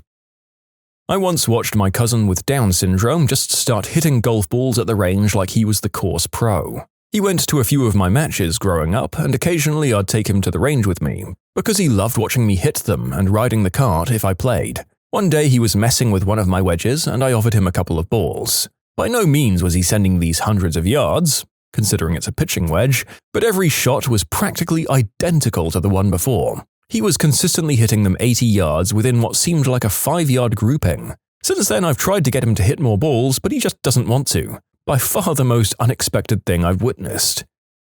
I mean, from what little I know about golf, that would make him like a top-tier player, right? Consistency and being able to accurately call your shots is like a superpower. I just whack and pray on the few occasions where I've done it. Also, most of the answers people are giving aren't creepy like the question prompted. Cool stories anyway, though. I had to learn collegiate-level German in the military, which was a 9-month class. We started off with 15 people and graduated with 6. It was really hard and I barely made it through. The top kid in my class was basically a white kid from Indiana who'd already tested out with top scores in Spanish and Portuguese in a matter of weeks. He not only knew these languages perfectly fluently, he could switch dialects fluently between like the DR and Spain or Brazil and Portugal. His story was that the schools were scheduled for a specific length of time, with a report date already set that was kind of far out. So the Defense Language Institute, our school, kept throwing languages at him. He figured that out and started taking his time in class, but like halfway through German, he turned in a science fiction book that he'd written to our teachers completely in the German language. Then they put him in Arabic, then Farsi, which were each 1.5-year-long schools on their own. So in the 9 months I was there to learn how to read, write, and speak German, which already had an expected high failure rate, he did the same for Spanish, Portuguese, German, Arabic, and Farsi, including different dialects, accents, and he wrote a couple of books. Before he came, he said he knew some Spanish from working construction after high school and liked the idea of becoming a linguist, but had never actually tried learning before. Besides languages, he seemed extremely normal, but nobody knew he was writing books. We already had like 4 hours of homework every night. It was insane. I'll add that we were friends, and I asked him his method. He said his favorite way to learn was to take songs he knew in English and then translate them into the new language. The trick was, he wouldn't translate it word for word. He'd learn about the people and say the lyrics how they would say it. How he figured that out, I have no idea. Not creepy, but my high school algebra teacher apparently had the textbook memorized. We were doing work in class by ourselves and struggling with a problem. What page and what problem? He'd ask. He'd then proceed to write the problem out on the board without referencing the book. It blew our high school minds away. My math teacher was like that. I had him his last 2 years of his 45-year-long career. He had been teaching math for so long that there was no need for him to do any sort of lesson planning. He never had any notes or anything because he had countless examples in his head. He was a great teacher and a great guy. I knew a guy who worked retail and was able to memorize customer credit card numbers. He used them to buy naughty movies and magazines. When I was in med school, I was tangentially friends with a guy who never showed up to university at all. Skipped all lectures, called in sick for all lab and tutorial sessions. The night before second-year finals, he was around my house and said he'd spent the last week watching every lecture at double speed. The guy placed top 10 out of 300 students in every exam. But mind you, it wasn't just that he remembered everything, but he had a functional, lateral, applicable knowledge of all the stuff we had to know, much better than most people who actually showed up. I always shuddered to think that if he applied himself, he'd be a monster of a man. But the guy was content to just chill. I went to university with someone like that. Everyone thought he was a bit of a jerk. He was actually just really intelligent, so I think much of life just kind of bored him. He needed the stimulation. I actually got on with him just fine. The 2 things I remember, first was his insane ability at pool. He could just figure out angles for multiple balls and bounces and had the skill to hit the shot to cause what he could forecast. Secondly, 1 week before our end-of-year exams, he confessed that he had been to about 5 lectures that year and had never really read any of the books or materials. He just said, "I suppose I'd better read some." He then spent a week in his room reading. He passed with the equivalent of a first. No idea what happened to him. I knew a guy who could remember everything he'd ever read, but that's not the creepy part. The creepy part was how he wouldn't tell you. So he didn't like telling people because it became a game for people. What's the 5th word of the 2nd paragraph on page 93 of the book? Stuff like that. So anyway, anyone knew, he just wouldn't tell them. Fair. Up until they teed him off. And then it was like a court drama. On January 16th, 2007, you said that John and Jane were seen flirting at the coffee shop, and said, quote, "Oh my god, John is cheating on Mary with Jane again." I'd look through past messages and sure as heck the message would say that. Anyway, the guy was super smart but really jaded and depressed. Fell out of touch, so I don't know what he's doing now. A lot of people with really good memories get depressed. There's a really good reason why we forget things. I'm not saying it was creepy, but my late friend Bruce could just learn anything on a whim. Languages, history, technology, you name it. He had been running science fiction conventions for 21 years, and when he stopped he said, "I'm going to become a CCIE. I heard they make a lot of money." Now, the CCIE certification is frickin' hard. Normally it takes many years, thousands of dollars in courses, step programs, test exams, and then usually you have to fly out to somewhere to take the exam. He just got some used books, and got a CCNA, then a CCNP, then a CCSI within about 6 to 8 months. Out of knowing nothing about Cisco or modern computer networking, he just ended up becoming a Cisco certified instructor in less than a year, then went on to get a CCIE. I believe, like most people, he failed the first time, but he passed the second time, from 0 to CCIE in 18 months. Companies paid top dollar for him. Some paid just to have him on their letterhead. His entire life was like that, by the way. I was once helping my friend's mum run the daycare, and I was reading to a 9-month-old, and I noticed every time I read an item on the page, for example, the frog jumped, she'd point at the frog. I eventually started making it harder and asking her where the ball is. It was on another page. She'd reach over, turn the page back, and show me the ball. I was pretty impressed, but I have no clue on development stages. That is a little earlier than expected, to be honest. It's hard to gauge what else kids could do, though. Also, good luck to the parents raising a smart kid. Those things are a lot more trouble than the sweet little dummies. I used to go to school with a genius dude. He was super shy and introverted, but his ability to solve complex issues had everyone asking for his help. And he eventually became a super quiet leader in our classroom. He'd correct teachers left and right, score perfect grades while everyone else was struggling, photocopy his extremely clean notebook for everyone to use, solve the tests multiple times in multiple variations with errors, and passed it along the class for everyone to copy. Did a few people's final project for a fee in addition to his own. He carried us all through the toughest classes, all while staying extremely humble about his intellectual skills. Finished every semester with near-perfect grades. We all looked up to him. You can submit your own stories to be featured here on the channel. The story submission link is in the description below. Don't forget to subscribe to Am I the Genius? I worked at a psych hospital about 10 years ago. I floated, so I worked on all of the units wherever they were short-staffed. For a couple of weeks, I was pulled to the adolescent unit. There was a 12-year-old boy, let's call him Joe. He was brought in from another residential center. At this other residential center, Joe was a ringleader of boys about 10 through 13 who would attack others who were also at the center. Joe knew the schedule of the staff and their rotation. He knew the diligent staff members and the not-so-diligent ones, so he'd plan their attacks. Joe was the only patient that truly frightened me due to his intelligence and clear lack of remorse, and even seemed to enjoy other people's pain. When I observed him, he'd do little things such as make a certain noise that he knew would set off another child there. He was good at making friends with the other kids and charming them. At one point, they did a search of his room and found a bunch of other staff's schedules in there. I'm waiting to hear a story of him being a serial murderer or unspeakable act offender now that he's in his 20s. Intelligence gone horribly wrong.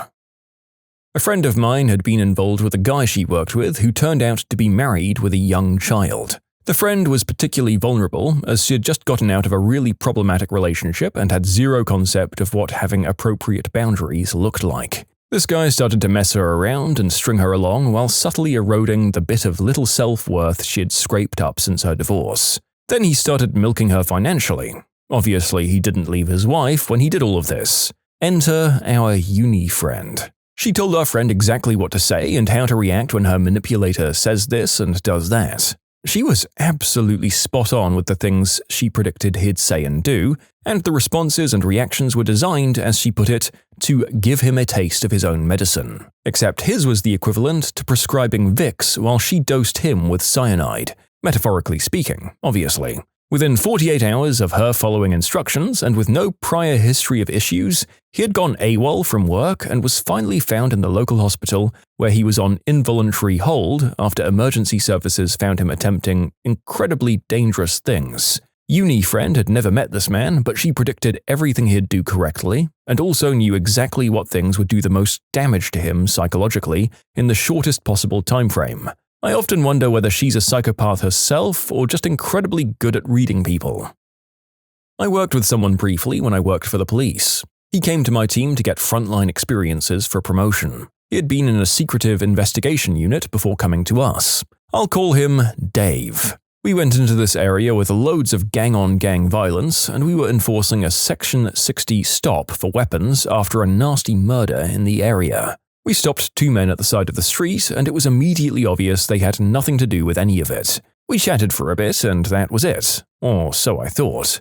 Dave, being incredibly polite and friendly, said to one of the men, "I think I know you." The man said that he didn't. He had never been in any trouble with the police, never been arrested, never gets in any bother whatsoever. He was in his 30s, this fella. Dave said, "I do know you. Let me have a look at you." The man was good-natured about it, even though I was feeling bloody awkward. "I've never been in any trouble," said the man. Dave looked at him and said, "Oh, I believe you haven't. Your dad did, though." He calls the man by his name, his date of birth, his old address, his mum's name and date of birth, and his dad's details too.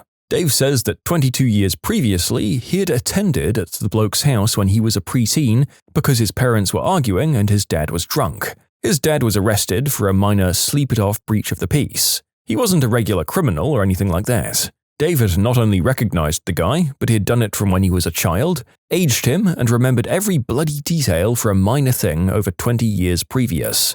No wonder he was in the high-end investigation units. Genius! Imagine how horrifying that is from the other end, though. Stopped by a random police officer who insists he knows you, lists off every private detail that he knows, and also your dad's criminal history, and then leaves. If it were me, I'd be convinced the police were watching me. Shortly before my ex-wife and I separated, she stated that she had run all of my friends and family away from me intentionally over the years. Not because she hated them, but because if the day came where she decided to kill me, she'd have time to dispose of my body and leave the country before or if they noticed I was missing. By that point, I hadn't talked to any of my friends or family for almost a year and a half, so they wouldn't have known for a good while, thinking I was still ignoring them because of her. We've been divorced for 3 years. I have full custody of our 3 girls, and she's currently in a mental health facility. Obviously, I didn't know it in the dating stages, but she had a mental illness and was diagnosed professionally with schizophrenia about 2 years before our divorce. I don't blame her for all of her actions or anything. I knew she was a sweet, kind-hearted person when we met, but her mental health declined rapidly after having each kid. The postpartum depression really ramped it up, and it just became too much for her. We did divorce, and I did get full custody of our daughters. Not creepy, but I knew a 14-year-old who was helping his dad drywall a home. The kid looked at the shape of a staircase, looked at the drywall on the horses ready to cut, looked back at the staircase, and then cut the drywall without a single measurement or marking. The drywall fit the staircase so perfectly it slid into place like it was snuggling the stairs. Not a single measurement. I have the opposite of whatever you call this kid's talent. I can measure 3 or 4 times, rule an outline and guideline on something, and still cut it incredibly wonky and wrong.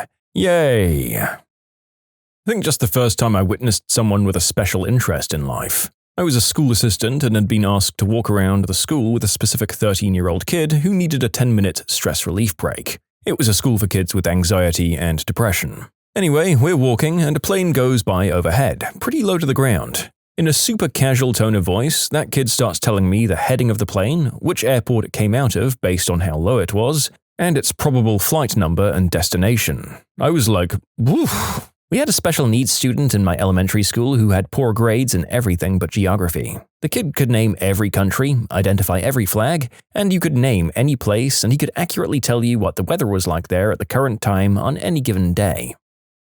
A friend once showed me his guidebook on how to handle his girlfriend. He had taken notes on her likes and dislikes, what he'd given her, and precisely how she had responded, which actions caused which responses, what phrases he could quote at her to yield particular responses, and then sort of used the information he'd collected to write a little guide to expect outcomes of various things he does, so that he could diffuse her if she got mad at him. If she felt unloved, he had strategies for fixing the situation, so he could go back to doing whatever he liked while she gets off his back. If X happens, then Y will likely do Z unless P. It was somewhere between oddly sweet and creepily manipulative. Okay, turns out this quirk is fascinatingly polarizing. I've skimmed through the replies to my story, and the reference to TV show characters aside, a bunch of people are saying some variation of, "How is this even creepy? We all do this to some extent," whilst a bunch of others are saying he's a straight-up psychopath. I was a kid in the 80s, and my dad's best friend, who worked with him, came over and saw me messing around with my Commodore 64. I showed him I was working on coding it to draw a line in BASIC. This was all new, and I was excited at the time.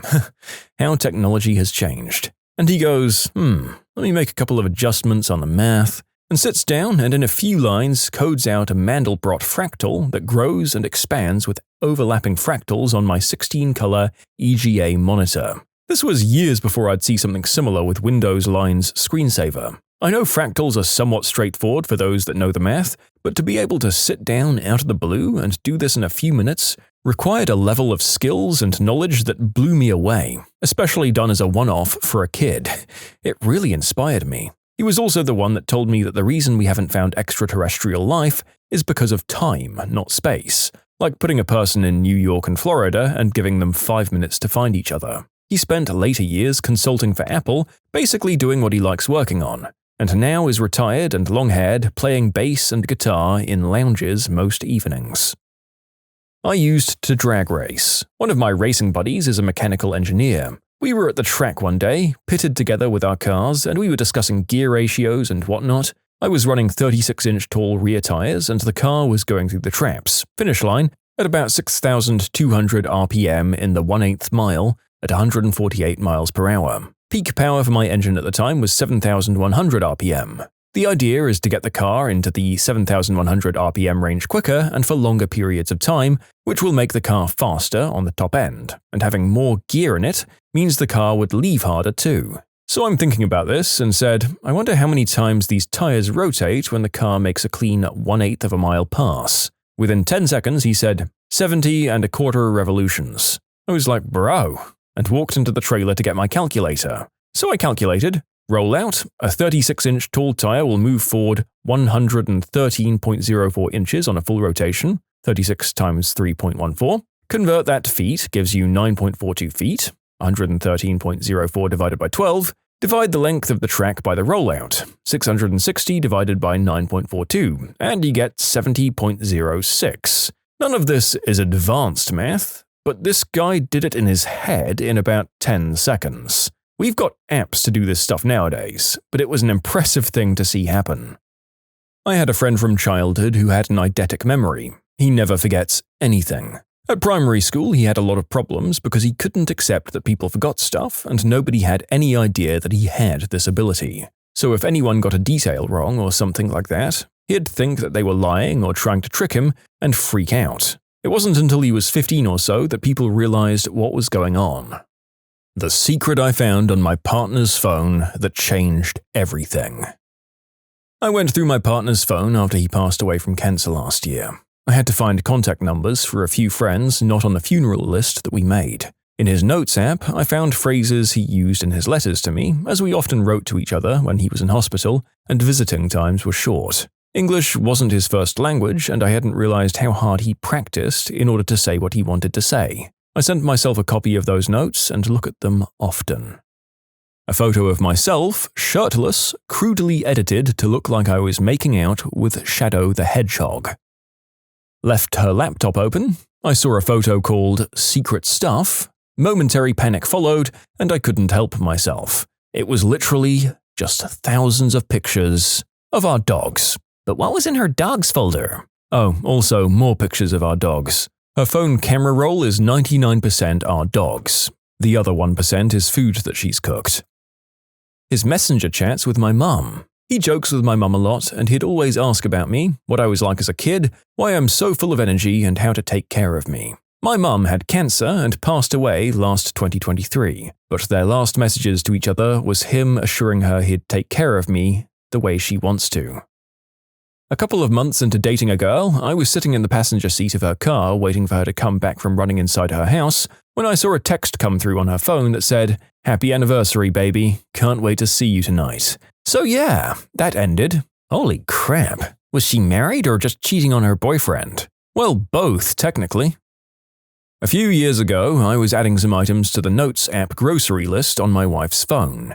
The app opened to the most recent list, which was a copy of her wedding vows with the promises she made to me. Things like supporting my dreams, being my partner in crazy adventures. Besides each one was a list of ideas to match, including some things we'd done recently. We were going through a bit of a rough patch at the time, and seeing that list doubled my resolve to work through it. It helped us. You see, we were dealing with grief from a failed pregnancy, and the fact that my stepfather, who raised me, was really sick. It took a lot of therapy and honesty, but the relationship has never been better.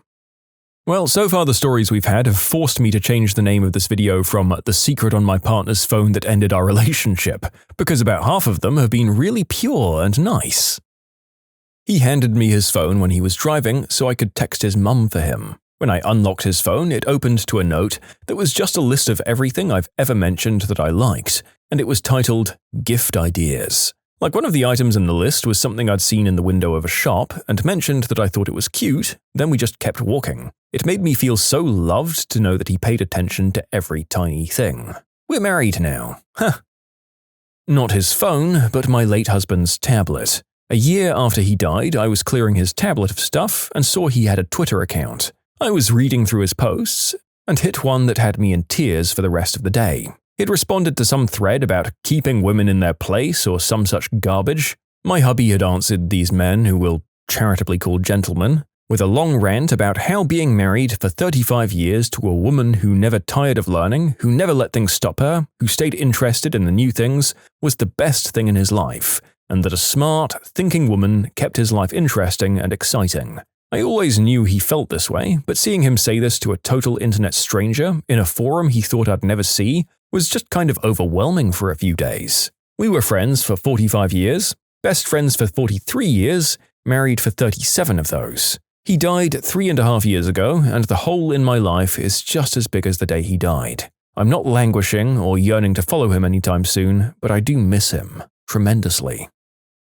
A folder with pictures of me, but not pictures on dates or anything, mostly pictures of me just making silly faces or sleeping or eating. It showed me that he values me being comfortable and just existing a lot more than being dolled up and perfect constantly. I wish that line of thinking was more common. I have an entire secret folder of photos of my fiancée that she said, "Ew, delete that, I'm serious," when I show her the photo I took. Unless it's a perfect photo, lighting and angle, she doesn't like it at all.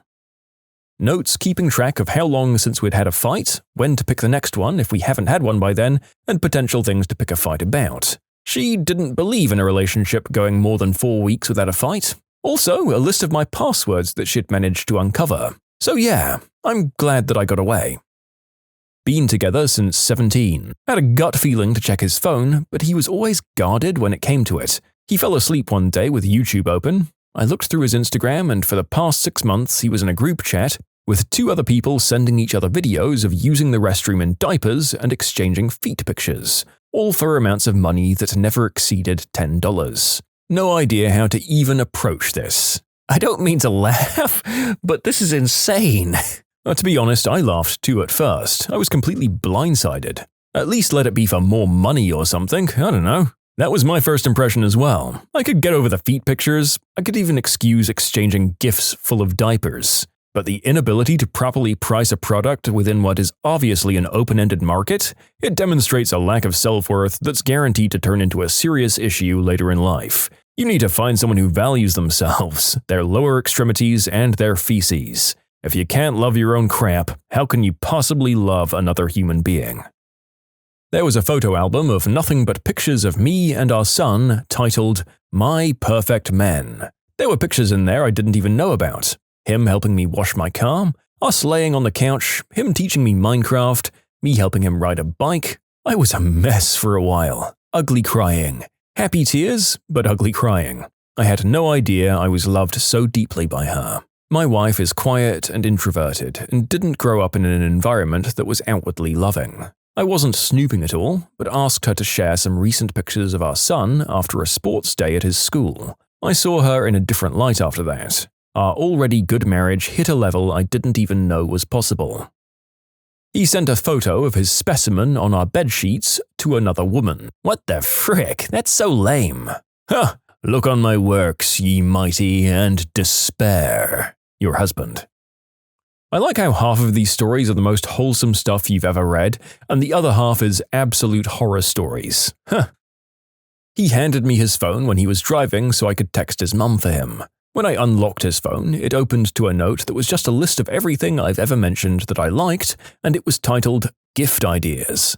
Like one of the items in the list was something I'd seen in the window of a shop and mentioned that I thought was cute, and then we just kept walking. It made me feel so loved to know that he paid attention to every tiny thing. We are married now. I worked with a guy who'd just buy those things ASAP. Not to give ASAP, but he always had a couple of presents ready for whatever special date he forgot about. Never scrambling on February 13th or when he forgot their anniversary or her birthday or whatever. It was kind of genius, but it was also such an engineer thing to do. See problem, solve problem. I saw my wife keeps an app for reminders for everyone's birthday and significant dates of our relationship.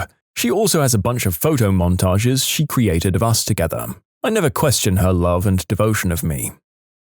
I found proof that she was cheating. I took a video with my own phone of all the proof, then confronted her that I knew she was cheating but didn't tell her how. She confessed to cheating with an entirely different person than what I had proof of. Wild times. Huh. A relative of mine was a school teacher. When a kid was in trouble, he'd sit them down and say, I already know what happened, but this is your opportunity to tell me your side. He said he had to train himself to hide his surprise because it almost always resulted in the kid admitting to a bunch of different things besides what they were suspected of.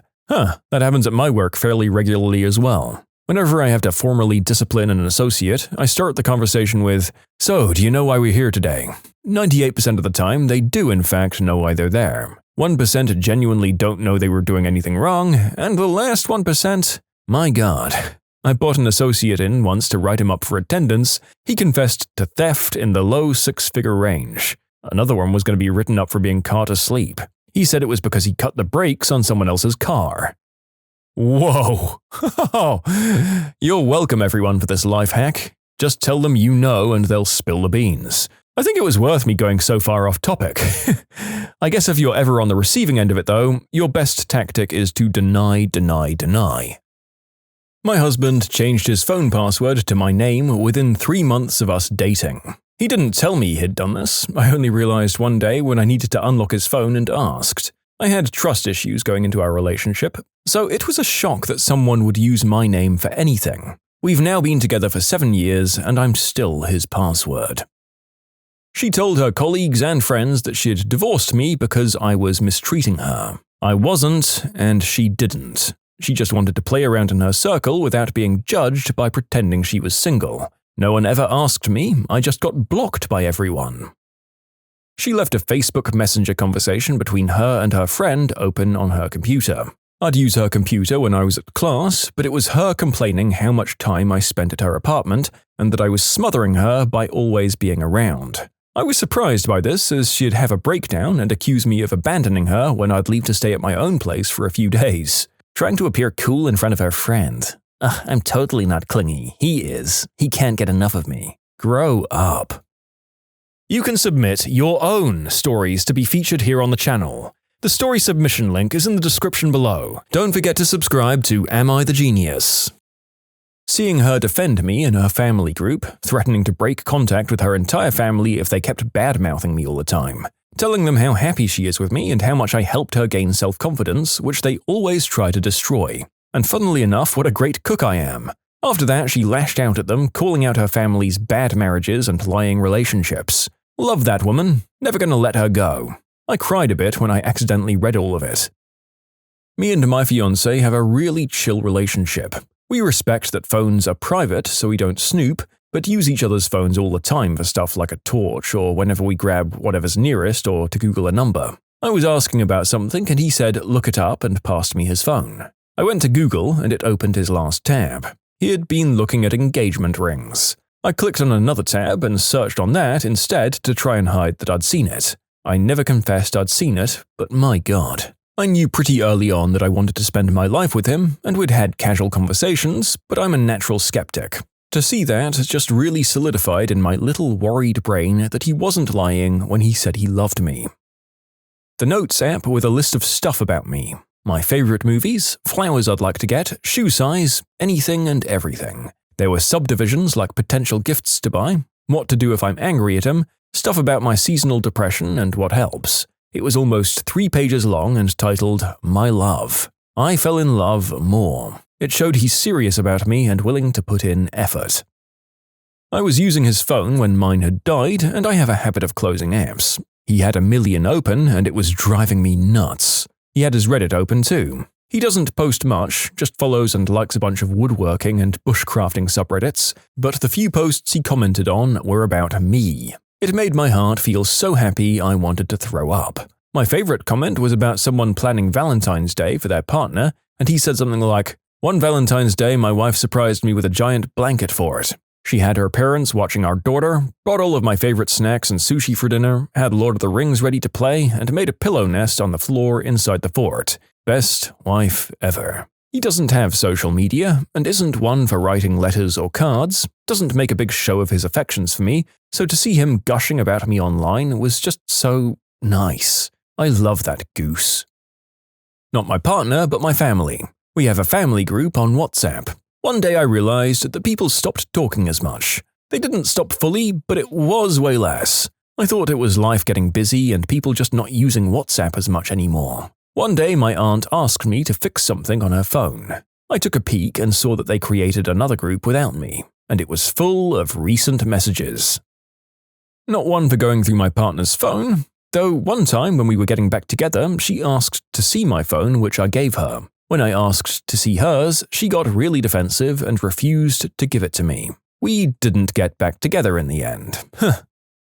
After a year of remaining moderately stoic, I confided in her about some emotional torment I was experiencing and broke down and cried in front of her. I found texts to her friend a few hours later of how psycho and emotional I was. That was the last time I ever showed any feeling, and I broke up with her 6 months later.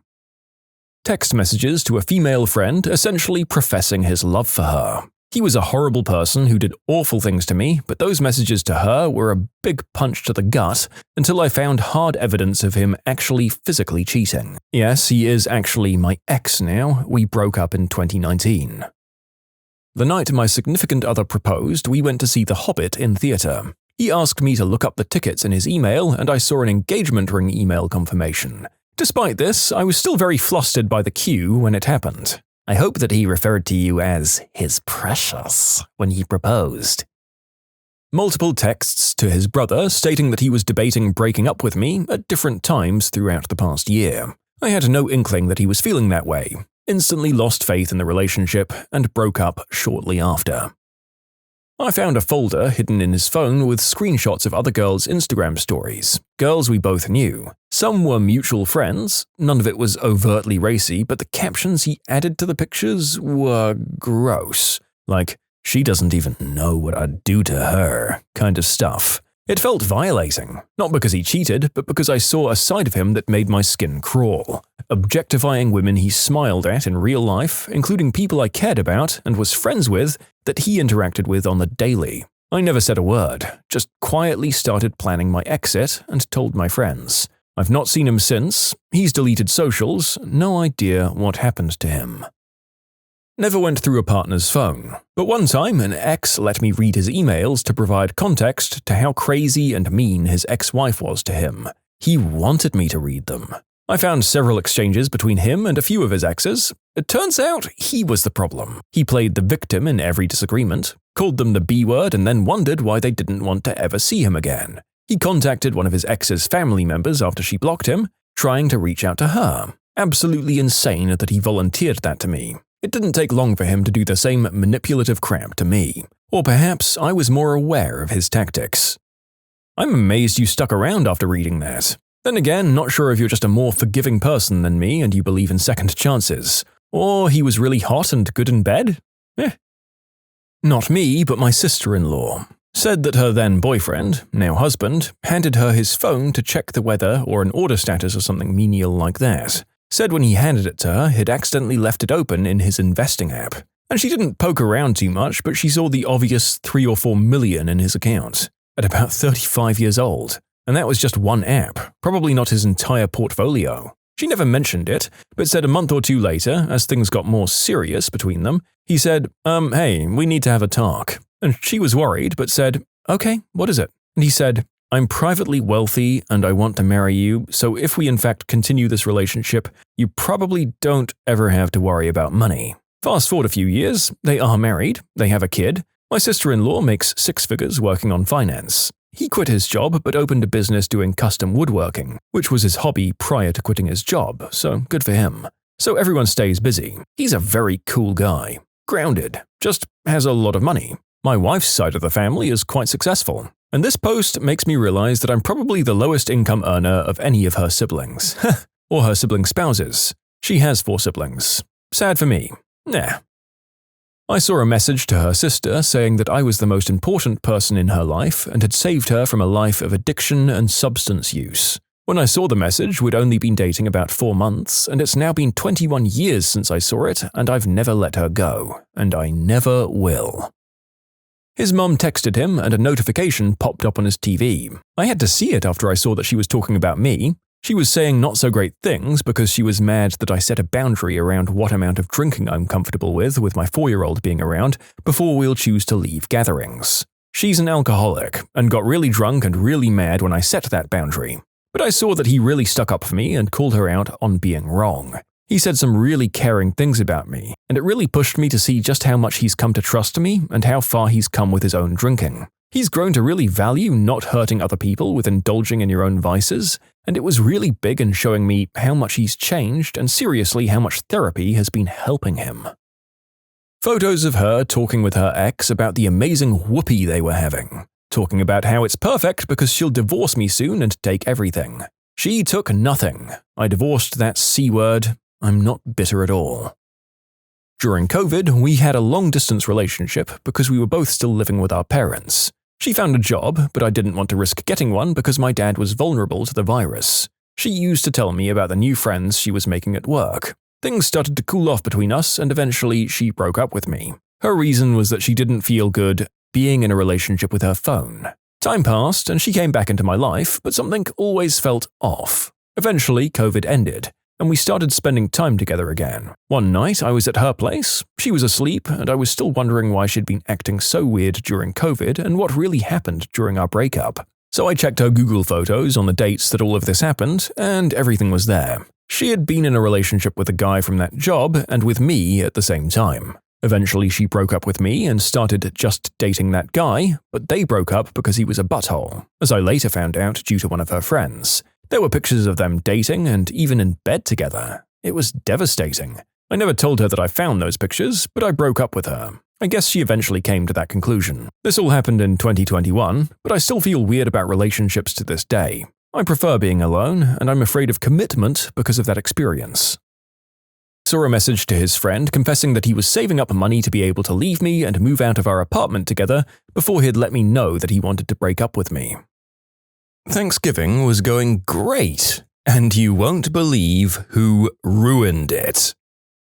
Well, one of my nieces says to the other one, "Well, at least I know who my dad is," while playing a version of Cards Against Humanity.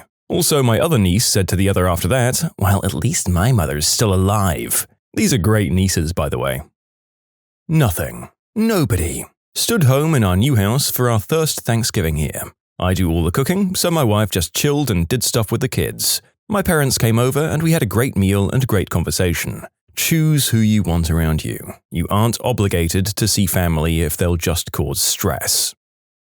My daughter showed up 3 weeks early a few days ago. and the doctor said she's still developing, so we really shouldn't take her anywhere outside of our home for a few weeks. I, unfortunately, had to cancel all plans of traveling out to my dad's, then out to my mum's, and then over to the wife's parents' house. Ugh, it was tragic. The wife and I and the new baby were forced to stay home alone watching Christmas movies, making an ad hoc Thanksgiving dinner, and laughing and having a great time, peacefully alone. P.S. Best Thanksgiving ever. My cousin's new girlfriend, who brought her own Tupperware to my family's house, proceeded to, unasked, scrape most of the leftovers into her containers. You could have heard a pin drop. I think my uncle almost launched across the kitchen. It was priceless and will go down in family Thanksgiving history. I mean, that's the best kind of family drama, right? Oh yeah, she cemented her spot in our family and will live on in TG family lore for decades to come. Long after my cousin ditches her, her legacy will continue. Well, I'm not sure who they were, but we were walking our dogs when the police pulled up down the street and started yelling, "Get down! Get down!" We saw a guy spill out of a house, followed by about 10 family members, all of them just screaming at him. The cops were arresting him, and some of the family started trying to kick the crap out of the guy as well, so they got arrested too. By the time it was all done, there were about 5 or 6 police cars and about as many family members in cuffs. For those who are wondering, all I can figure out is that, yes, several of the family had already been in jail for crystal possession. The one who was getting arrested and beaten, according to word on the street, was disinvited to Thanksgiving after making a move on one of the family members. He decided to re-invite himself by breaking through the back door, which explains why the cops were spilling out from the backyard too. And here was me thinking that the guy had just cheaped out on ready-made stuffing or tried to take too much food home with him or something.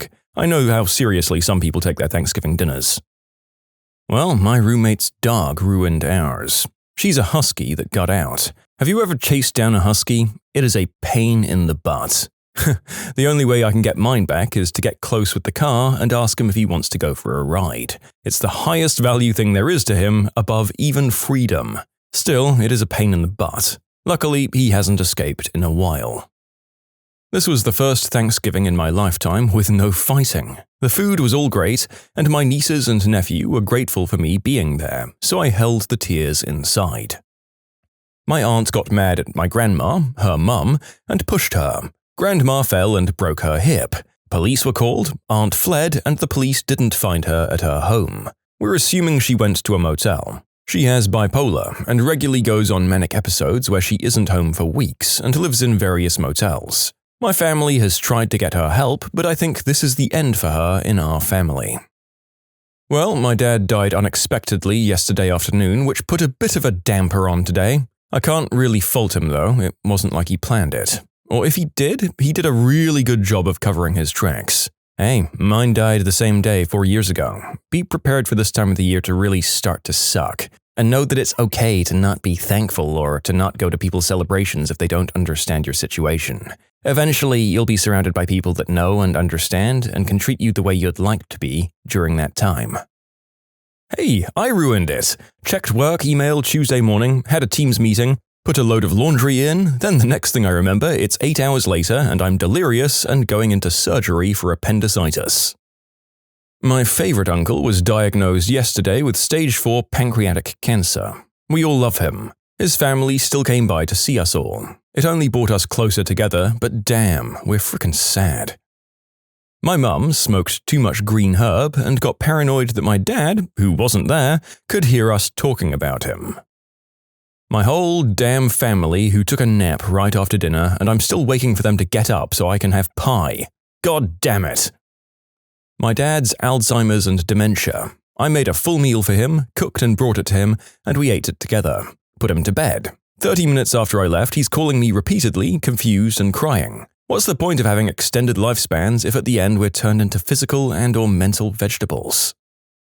My aunt died kind of suddenly the Tuesday before Thanksgiving, and my mum flew out to take care of things. So you could say ovarian cancer was a real witch this holiday season. Well, the culprit this year was my boyfriend's car. The radiator exploded while he was halfway home from work, and I had to go get him. Now we're late to dinner and mad that we have to get a new radiator. Dementia. This is probably the last Thanksgiving my family will have with my grandma outside of a nursing home.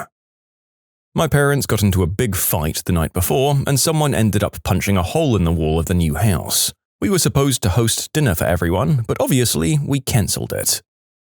Nobody. I'm an only child and my parents stick to themselves. It's us and the 3 pugs tonight going through all of the inside jokes that we built over 30 plus years. It's nice. Well, my dad said I should be a linebacker if I were to ever play football because they are, quote, big guys. Sincerely, a young woman in recovery from an eating disorder. Left a toxic ex, so I was alone for Thanksgiving this year besides my animals. And so not a single damn thing ruined it for me this year. I woke up early and smoked a pork shoulder, made mashed potatoes to go with it, and had pumpkin pie for dessert. It was peaceful, and I'm grateful for that. My extended family's gathering is on Saturday, and I guess we'll be the ones ruining it. We aren't going this year. We're the forgotten ones in the family, yet if we dare miss a family gathering, we don't hear the end of it. Too bad. And we're having a peaceful Thanksgiving and Christmas this year. As for today, everything went well. Since it's just the 2 of us and we didn't feel like doing anything big, we just had turkey tacos and Marie Callender's Dutch apple pie. Well, stuck in hospital recovering from amputation. Family was too tired to drive 30 minutes to visit. Great people. Thankfully, it wasn't me this time. 1 year sober this week. It was me. Slept in, made green beans and stuffing, gave up, ordered pizza. I ran a marathon on Sunday. I was being asked about it and answering questions. My mother-in-law said loudly, "Well, Trent isn't the only athlete at the table. Brian," that's her new husband, "did triathlons." Politely I say, "Oh, cool, what kind did you do?" And he says, "It was 40 years ago." Her new dude was like, "Don't bring me into this crap." My boyfriend's brother. His mum brought 10 plus steaks that we grilled for 4 of us, expecting him to just show up a little bit late. And he never showed up. We ate without him, without waiting, because apparently he's not that reliable to begin with, but it still broke my boyfriend's heart that his siblings made no effort to come to their parents' house for the holiday.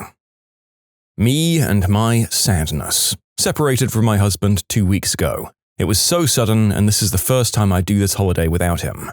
We were together for almost 9 years. Living with my mum for a bit until I decide what to do next, but she's not very sensitive to the stress and sadness I'm feeling, so I'm on edge. Meredith. She's my wife's step-grandmother. My wife just gave birth to our 2nd child 3 weeks ago. Meredith wouldn't stop talking about my wife's weight. "You still look pregnant," or "You've got a fat butt now. How many rolls are you gonna eat?" And so on and so forth.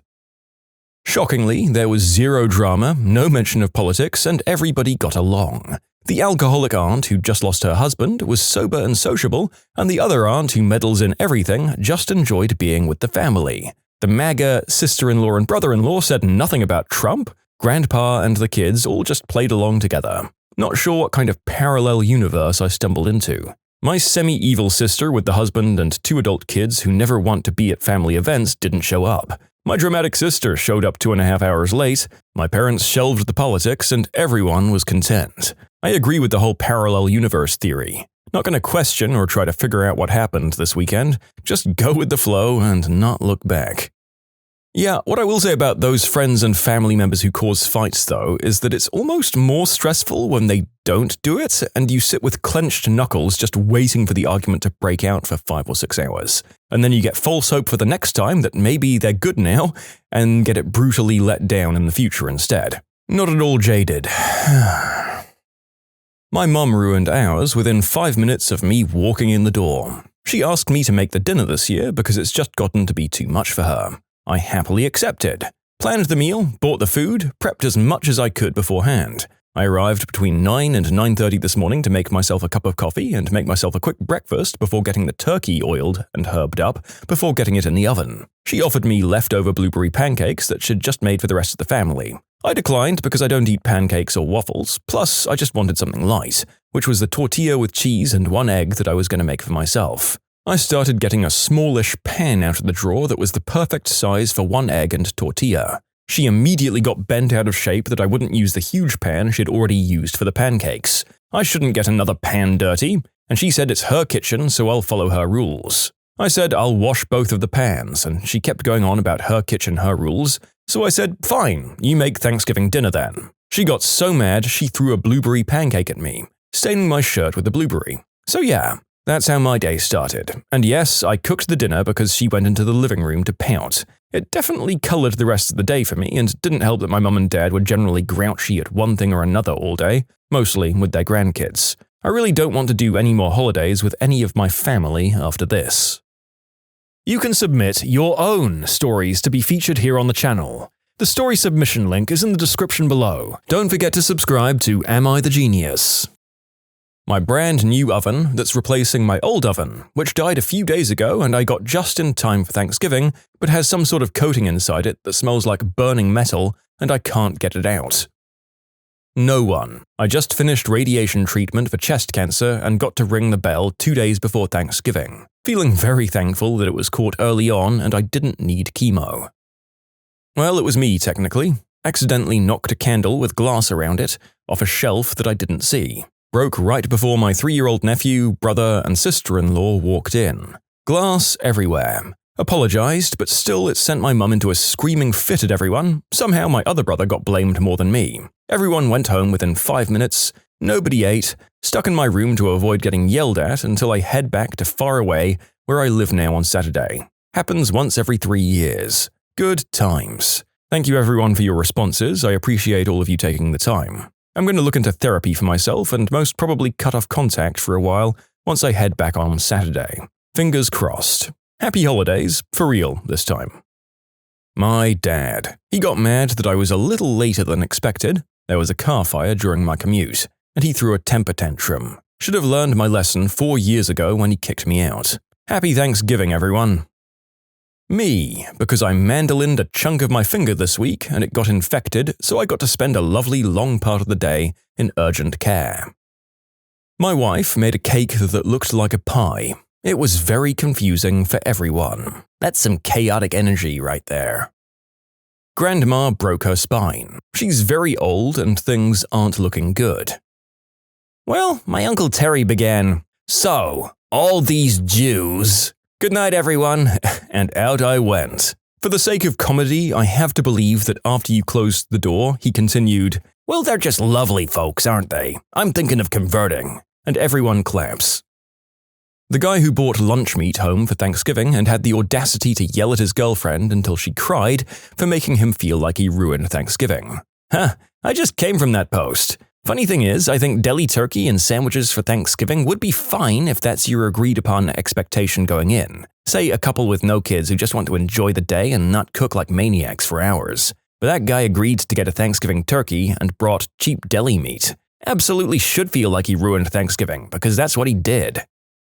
No one, thankfully, spent the morning helping set up an Alcoholics Anonymous meeting and turkey lunch, and then enjoyed the speaker and the turkey. Cleaned up a bit and then went to my parents' house, and we're about to sit down to steak and potatoes. Then I'll go to another meeting and go home to sleep, instead of passing out like years past. None of my family planned a Thanksgiving for this day, so thankfully nobody will ruin it. I'm able to make a full Thanksgiving dinner by myself for my family of 4. My husband gets off work at 6, so I had a pretty lax day getting everything ready. I hope it's like this in the future. My dog. He ate the damn pies. I have 2 sisters. Nice ladies, no hate. We were at my parents' house. One sister's a single mum with 4 kids and wanted to take her kids to the 6 p.m. showing of Wicked. We ate at 2 p.m. She asked my other sister if her 8-year-old daughter could come along. She was trying to be nice. The other sister said she can't, they have to go to her husband's family and her daughter needs to visit her other grandparents. That's a valid reason. Plus, she was planning on taking her Saturday or Sunday to see Wicked anyway. Well, my 8-year-old niece threw a fit. She wanted to see it with her cousins. In particular, one of the cousins is a few months older than her, same grade and same school, and they're total besties. Lots of whining, and then one sister was like, "Why do you have to ask me in front of her? Now I'm the bad guy." Lots of stupid bickering, not really ruined, just ugly noise. One sister left for the movies, the other sister left with her family for her in-laws. I stayed a little longer with my wife and kids, sat next to my dad, watched football until the Giants and Cowboys ended, and my father said, "Thank God they left. I was getting a headache from their stupid argument." This is the first Thanksgiving with just me and my wife, and we frickin' love it. We made a monster feast and have been laying here on the couch watching that slasher movie, Thanksgiving, on Netflix, and now we're watching Hot Frosty. Best Thanksgiving I've ever had. One of my favorite Thanksgivings was with an ex-boyfriend, and we avoided everyone and just cooked a normal-sized meal together with like 3 sides. I don't eat meat or poultry, so he cooked himself a little Cornish hen, and I taught him how to make a gravy with the drippings. Cooked, ate, watched some TV and football with his kitties, gave his backyard chickens some mealworms and other treats, drank wine, did the deed, and went to sleep early. Nice, relaxing day and night to be thankful for.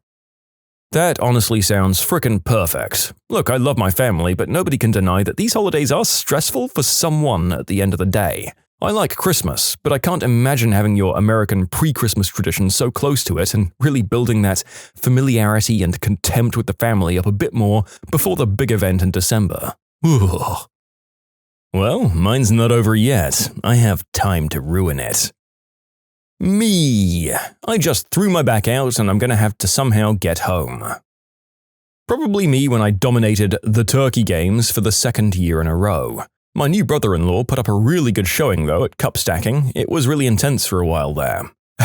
So the turkey games are what my aunt plays as reindeer games, but during Thanksgiving. Examples: how many gourds can you pick up with a spatula and put into a bowl while blindfolded? Using only a balloon, how fast can you stack 10 solo cups? Who can blow 10 solo cups off a table with a balloon the fastest? Imagine beer pong, but it's one-on-one. You're on the same side, there's no alcohol, and instead you're playing tic-tac-toe by hitting pieces of bread coated with peanut butter. I genuinely find all of these fun. It's very wholesome. 10 out of 10 would recommend.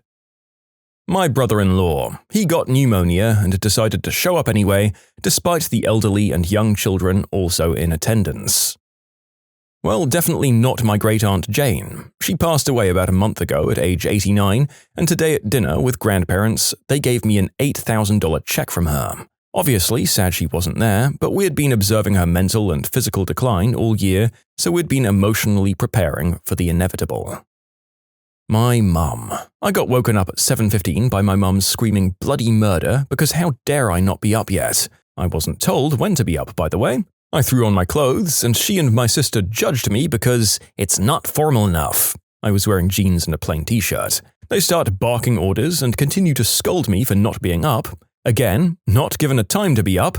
And what were my orders? To take out the recycling in the pouring rain. Definitely needed to be done right that second. My only saving grace was my dad rightfully chewing them out. I told them if they yelled again, I was taking my crap and going back to my apartment. They do this every single year. I frickin' hate Thanksgiving. My wife went to the ER with kidney stones last night. Still here. My 5-year-old who took 3 bites of turkey and proceeded to tell me he wants a hot dog instead. He's been begging for turkey all month, so I made a big dinner for 3 of us because of him, and the little jerk decided a nuked hot dog was superior. I don't resent him. Much. Explain in detail that hot dogs are made from pig buttholes. He'll absolutely ruin lunchtime at kindergarten forever with this information. My dad cheated on my mum, who he's been married to for 38 years. So obviously he's not at Thanksgiving, which today also falls on my birthday. So I'm crying because I wanted him there, but also I hate him.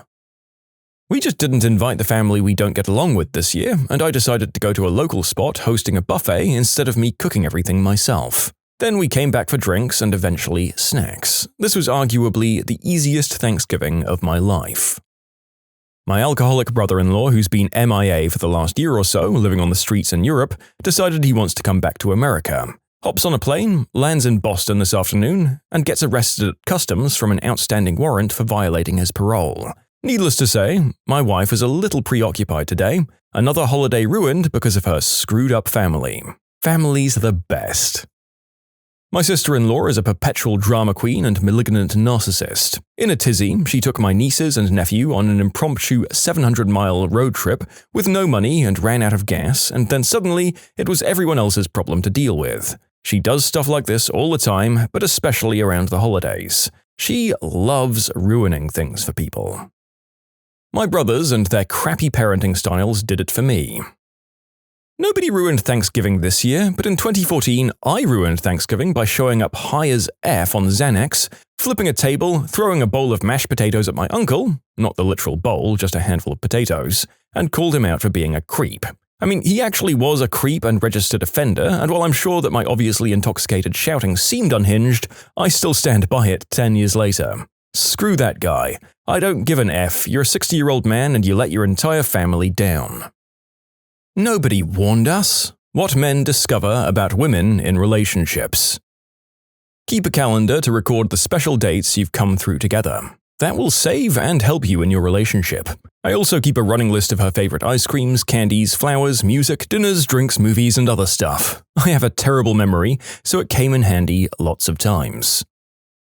I discovered that they have no pockets. My little sister's a designer for some big athletics brands, and one time when she called me, it was the most excited I'd ever heard her. UA had approved one of her designs with actual pockets for women. Like, no joke, this was the most excited I've ever heard that woman, and I was the photographer when her husband proposed. I got a job as a proctor at a testing center, and one of our duties was to ensure that the examinees weren't carrying cheat sheets in their pockets. I had utterly no clue about women's clothing until then, but women's pockets are horrible. I don't know which I hated more, the totally fake pockets that are just stitching, or the ones that are useful in the sense that they might hold a single quarter in it. Now I understand the phrase, "it has pockets," so much better.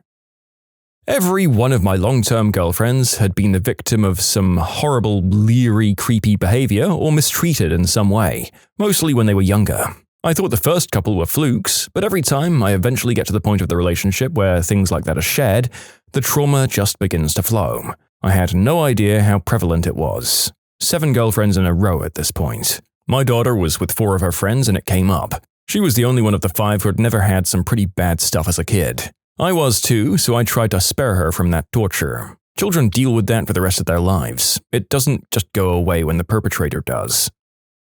I wouldn't say all women, but my girl needs quite a bit of reassurance. She has abandonment issues, so when she's sad, I have to remind her that I'm not going anywhere. I don't mind it because she truly is a wonderful and caring woman. We're a team. Bras are far more expensive than I realized, and very difficult to get in the correct size for lots of us. I have to get mine from another country because my country doesn't carry my size, except maybe in some hard-to-find and very expensive specialty shops. Most women are wearing the wrong size because of this. The narrator doesn't know the actual cost of these particular accoutrements, and I could lie to you and say that I'm going to go and look right now, but I actually think I'm probably happier in ignorance, don't you think? Having at least 1.5 bathrooms is indispensable. The best decision of our relationship was to not share a bathroom. Separate bathrooms are key. I did not think they would be so important. Their shirts button on the other side. This blew my mind, made me realize that suit jacket I got from the Salvation Army with the cool buff shoulders, weird fit and backwards buttons maybe wasn't designed to be extra manly after all. Posh men dressed themselves. Posh women had a maid to do it. Apparently that's the reason. It sounds as good as any other, I suppose. Okay, I've had a bunch of replies saying surely even posh women would want to dress themselves, so having the button the wrong way round just to suit a maid is dumb. Well, these folks perhaps have forgotten how shallow we are as a species. Women would want to wear clothes that screamed, "Look at me, I'm so rich that I have a maid do up my blouse." And of course, like all things fashionable, this would be copied by the riffraff. Well, since dating women, I've discovered that I snore and move way too much in my sleep. I appreciate everyone's concern. I've been tested for sleep apnea with a negative result, and I'm working with an ENT to see if there's any treatment necessary or available. Most women need iron. Wait, you mean for smelting? No. The women yearn for the mines. Miss me with them gold diggers. Find yourself an iron miner. The phrase, "Do you want comfort or solutions?" is going to save you a whole lot of headache. If she asks if you want ice cream, she wants ice cream and wants you to say yes so that she can get ice cream. Spot on. When I ask my boyfriend, "Do you want a dessert?" he answers, "You want it, so let's have it." You realize how much you learn about yourself through her. Whether it's how you react to situations, how much you value certain things, or even what you really need in life. She was just like me, a person with faults and insecurities. I got beyond lucky and found someone who's a perfect match for me. I ended up marrying her 4 years later. Anyone who says women want one specific thing is usually full of crap. They're people too. You can be open and honest and just have an open dialogue. In healthy relationships anyway. Probably the best thing I learned after being sick of dishonesty, in both myself and previous partners. Also, Jesus Christ, buying period products for the first time was a frickin' trip, let me tell you. And what the frick is up with the tiny pockets and the non-conforming clothing sizes? Drives me nuts that a medium can, and will be, a small at another store for the same kind of fit. Whoever thought of that crap needs to be slapped. Throw pillows aren't for throwing. Doing your own makeup is an art, and it's hard. Sometimes I just sit there watching her do it. No matter how much of a macho man you are, you need to do some girly stuff with your woman. It's not because she wants to emasculate you or bend your will, or even because she expects you to enjoy it. It's because she wants to share some of her daily life with you. On the other hand, women don't mind doing some manly crap with you, because guess what? They're willing to share some of your daily life with you too. A lot of dads are really mean to their daughters, and yet daddy issues is an insult directed to women and not to their crappy fathers. Yeah, the real world has never been as mean to me as my dad. How much hair they shed. Like, how does a woman shed so much hair and yet still have so much hair?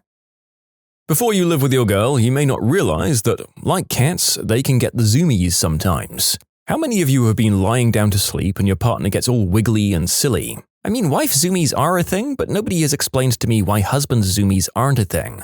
Like, why don't men become silly gooses at 11:24 p.m. every night? Also, this is when the stupid, in a fun kind of way, questions have started to leak out. And they're always like real questions you've never considered. I can't think of any real ones right now, but they're always enough to make you say, "What?" and look at them like they're insane.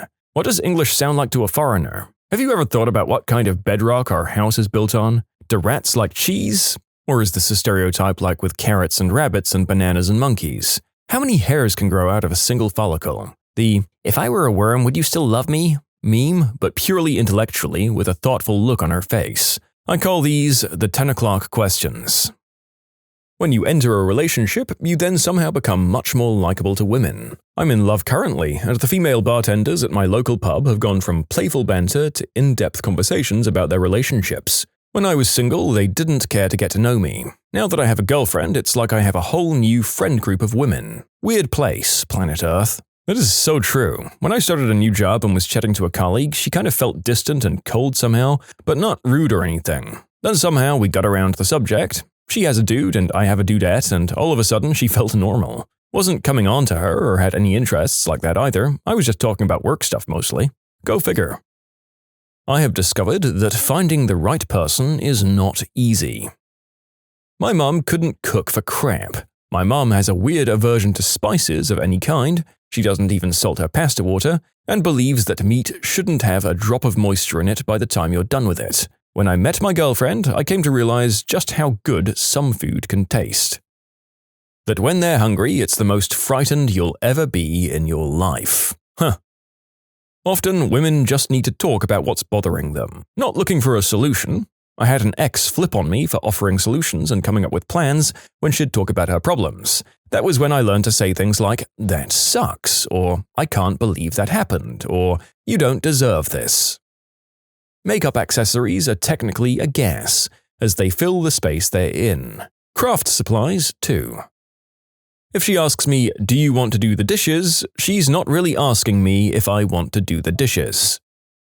We can make messes in the bathroom in different ways. She can't stand any water or facial hair left in or around the sink. I can't stand her toothpaste mess because sometimes my contacts drop when I try to put them in when I'm super tired in the morning. Having a wintry peppermint sensation to your eyeball is not my favorite way to wake up. Eesh, oh, that last bit has me rubbing my eye. Ouch. Although honestly nothing will ever beat putting your contacts in after preparing chili for a party that night. Ow, ow, ow, why God, why? And yes, that one incident will haunt me forever.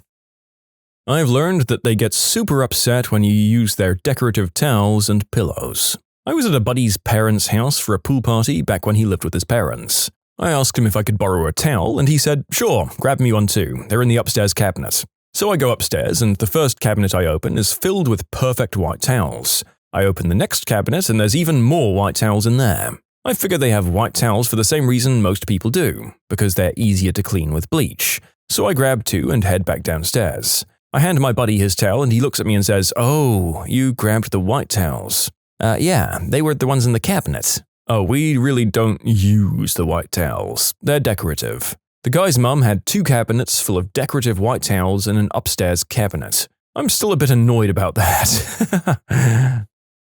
You can submit your own stories to be featured here on the channel. The story submission link is in the description below. Don't forget to subscribe to Am I the Genius?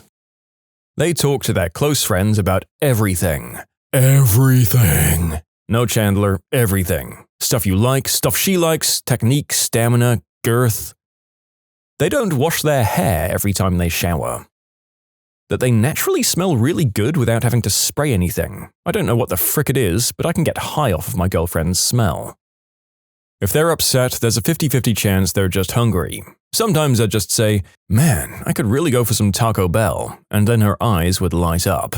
That one line from an old book, "You may fascinate a woman with a piece of cheese," is unironically the best advice. If your woman is mad, just offer her food. Bonus points if you figured out her favorites and can read what she's in the mood for. A tactical ice cream date or pizza delivery will save you so much headache. They're messy in the bathroom and go through toilet paper at the rate of 1 forest per week. I was not prepared for the toilet paper expenses when my first girlfriend moved in with me, and each girlfriend after only compounded the TP situation. By the time I met and married my wife, I was a Costco member solely so I could supply her with toilet paper in bulk. When we had a daughter, I bought a home where my baby could have her own private bathroom from her brother. I literally get 2 boxes of Costco toilet paper delivered every other week, one for the master bath, my wife's bathroom, and one for my daughter's. This has been a 15-year cycle at this point. Yes, every bathroom in our house has a bidet. Thank you for the suggestions and product links. I have learned that apparently I am an idiot. Never try to help her calm down by telling her to calm down or relax. To be fair, I once told a man that and he decked me in the face. Calm down doesn't help anyone, ever. They don't stick those pads to themselves, it sticks to their underpants. My mind was blown. I, a woman, have given a pad to a male coworker once before who had a hemorrhoid that wouldn't stop bleeding. I was his manager and he told me he didn't want to go home, but he was about to bleed through his undies. A few hours after I'd given it to him, I asked him how he was feeling. He said, "Oh, I'm okay. I wish this thing wasn't ripping my butt hair out though." Because this, getting your pubes ripped out by the adhesive, is a thing that happens to women too, I laughed and said, "Oh yeah, that sucks." Then another hour later, I realized what had happened and gave him another one and gently told him the sticky part goes on his underwear. I felt absolutely terrible for having assumed he knew what to do. If they're attracted to you, you've already won, and just being a nice, decent human being will get you the rest of the way there. But more importantly, they want to see you care about things because that shows them you could take care of them. You have to pay the girlfriend taste tax. When girls pee, it goes psst. How different the world looks when you're a woman. I've spent my life being ignorant of, well, most danger. I'm not brave, I just don't even think about some risks that my partner has considered unacceptable. So I'd just routinely walk home from the pub, a couple of miles through a city, after closing time, and not even think about it being any real danger to me. I'd wander around after dark and not consider any sort of risks. I've been concerned I'm about to get punched occasionally, but I've never had to consider a risk of getting grabbed down there, or worse. And the shock to me was just how different it is when you're a woman. There's a persistent and pervasive threat, much of which is just unwanted attention from creeps, but even that risks being escalated if you're not compliant, or just really don't fancy having a conversation with some random guy at a bus stop. And similarly, the difference in strength. That's part of the problem. I think the stats say something like an average man being stronger than 90% of women. I'm big enough and strong enough that I've literally no danger of being overpowered, at least not by just one person. I'm not getting grabbed and stuffed in a van anytime soon. So we've had moments where I've lifted and carried stuff for my partner, which clearly shows how large of a gap there is. Where the fun button is. I didn't learn that until my third girlfriend. My first girlfriend said she was waiting for marriage, so I never got close to it. Second girlfriend wouldn't let me touch anything with my hands. I was basically just allowed to lie on top of her, and I could kiss her on the mouth, but that's it. No touching her chest or her butt or even her legs. She also wouldn't touch me with her hands. Third girlfriend gave me directions to it and told me what to do with it, so the 3 women I've been with since then, I've known what to do. That you're all apparently immune to high temperatures. First time I ran a bath for my first girlfriend, trying to be all romantic, she hits me with the, "Oh, it's a bit cold," as I'm looking at the steam coming off of the water. That 12-pack of toilet paper is not gonna cut it. Also, if it's that time of the month and she's getting snappy, just take the L. Don't get defensive, don't invalidate her feelings, buy some chocolates, get a hot water bottle, give some space, and learn her needs. Whatever. But you're getting nowhere in an argument. Circle back around to it if you feel otherwise or if you think you can reach a compromise. But maybe next week? And get more toilet paper.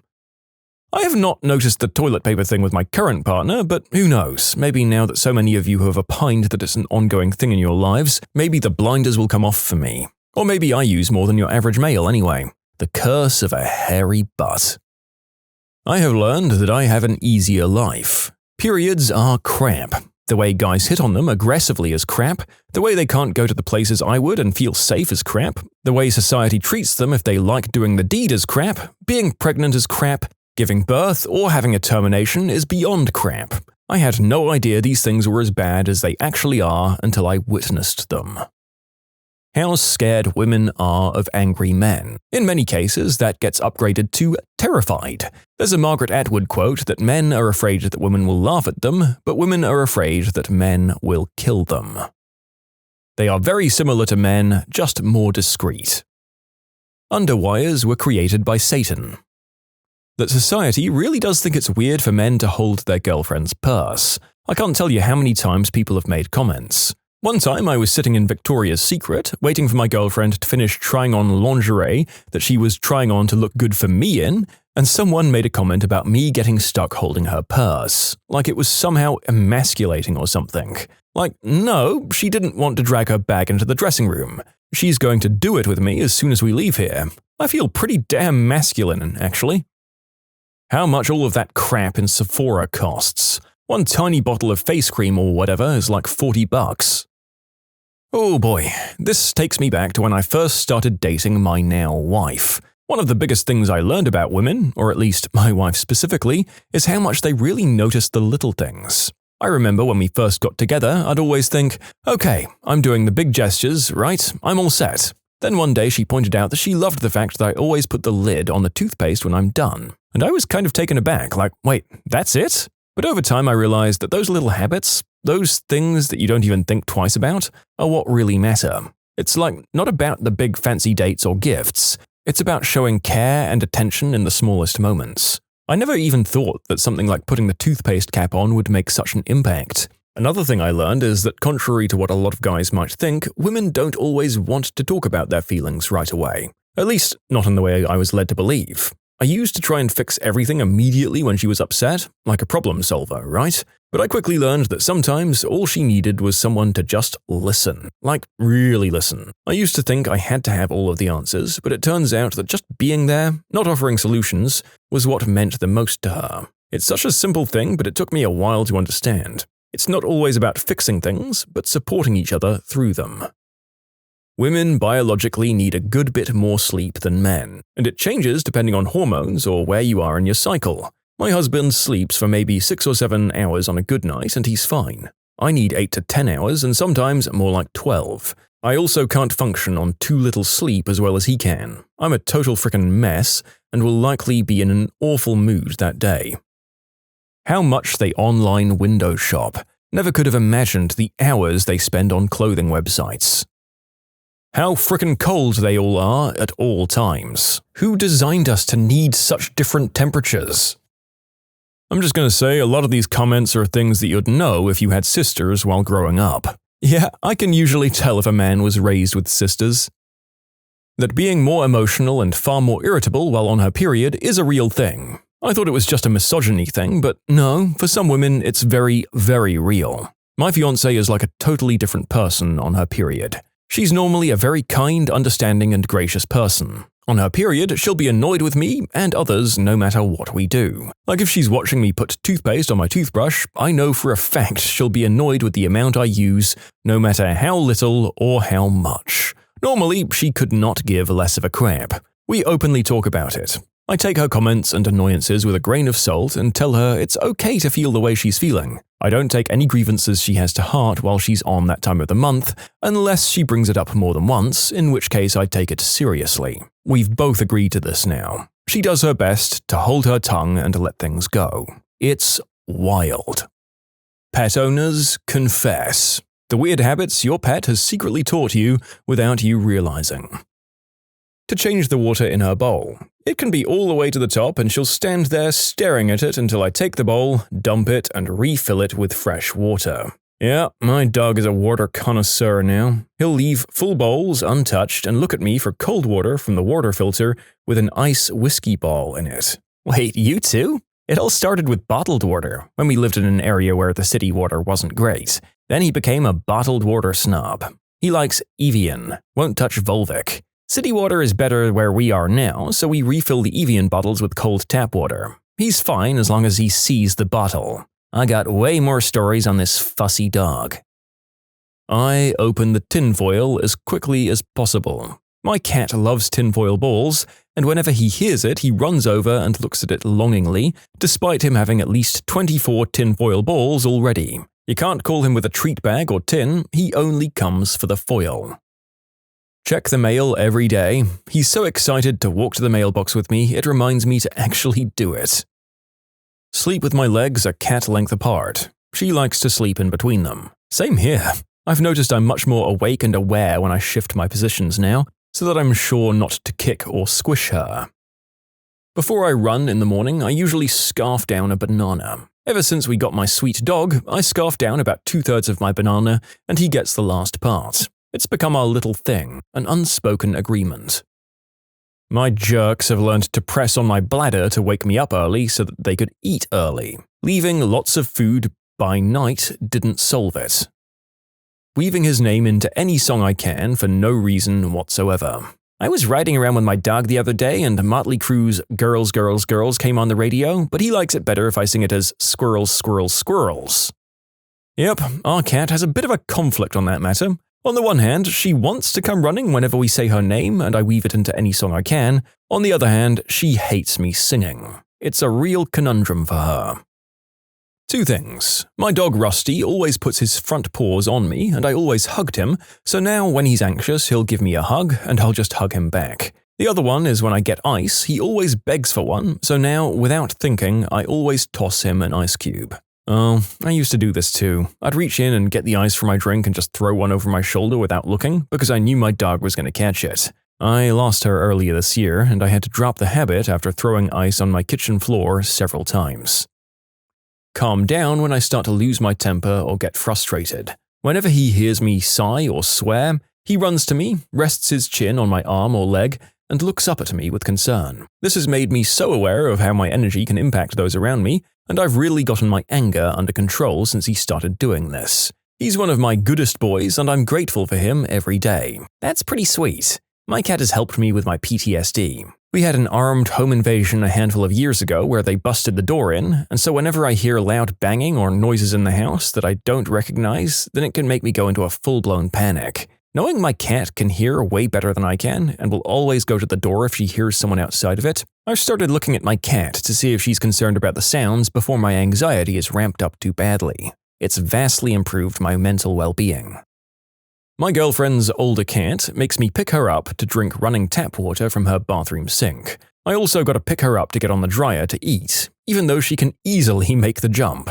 My cat often does this. His food's in his cat tree, so the dog can't get to it. And sometimes he'll stare at me and the tree and meow loudly until I lift him. Other times he can just jump up and eat. I've been conditioned to sprint towards the door in a blind panic whenever anything starts dry heaving. The sound of a pet or a baby about to throw up needs to be an alarm. It instantly wakes me up. I have a cat that plays fetch very insistently. She brings me her toy mouse, and if I don't throw it for her, she sits on my laptop keyboard. Of course, this all started when I'd throw the mouse to keep her from sitting on my laptop keyboard. My cat does that too. He broke the feather part of his string toy, and he'll drop it on my face while I sleep if he wants to play. My mother's dog tells her when it's time for her evening meal. as in my mother's evening meal. The dog knows she eats after my mother, so when she starts to get peckish, she goes and bugs her to start cooking. When I go back to visit, we'll be sitting and chatting and the dog will sidle in and become a presence in the room for maybe 30 seconds until my mother casually looks at her watch and says, "I suppose we'd better think about eating." She's completely unaware of what triggers her decision. My cattle dog knows if he coughs on my face in the morning, I'll get up and wash it. And then now I guess I'm just up. Also, for one cat, I can leave the toilet seat up so she can pee. Otherwise, she'll go down the sink and that feels wrong. Ugh. Yell, "floor food," whenever I'm cooking and I drop something.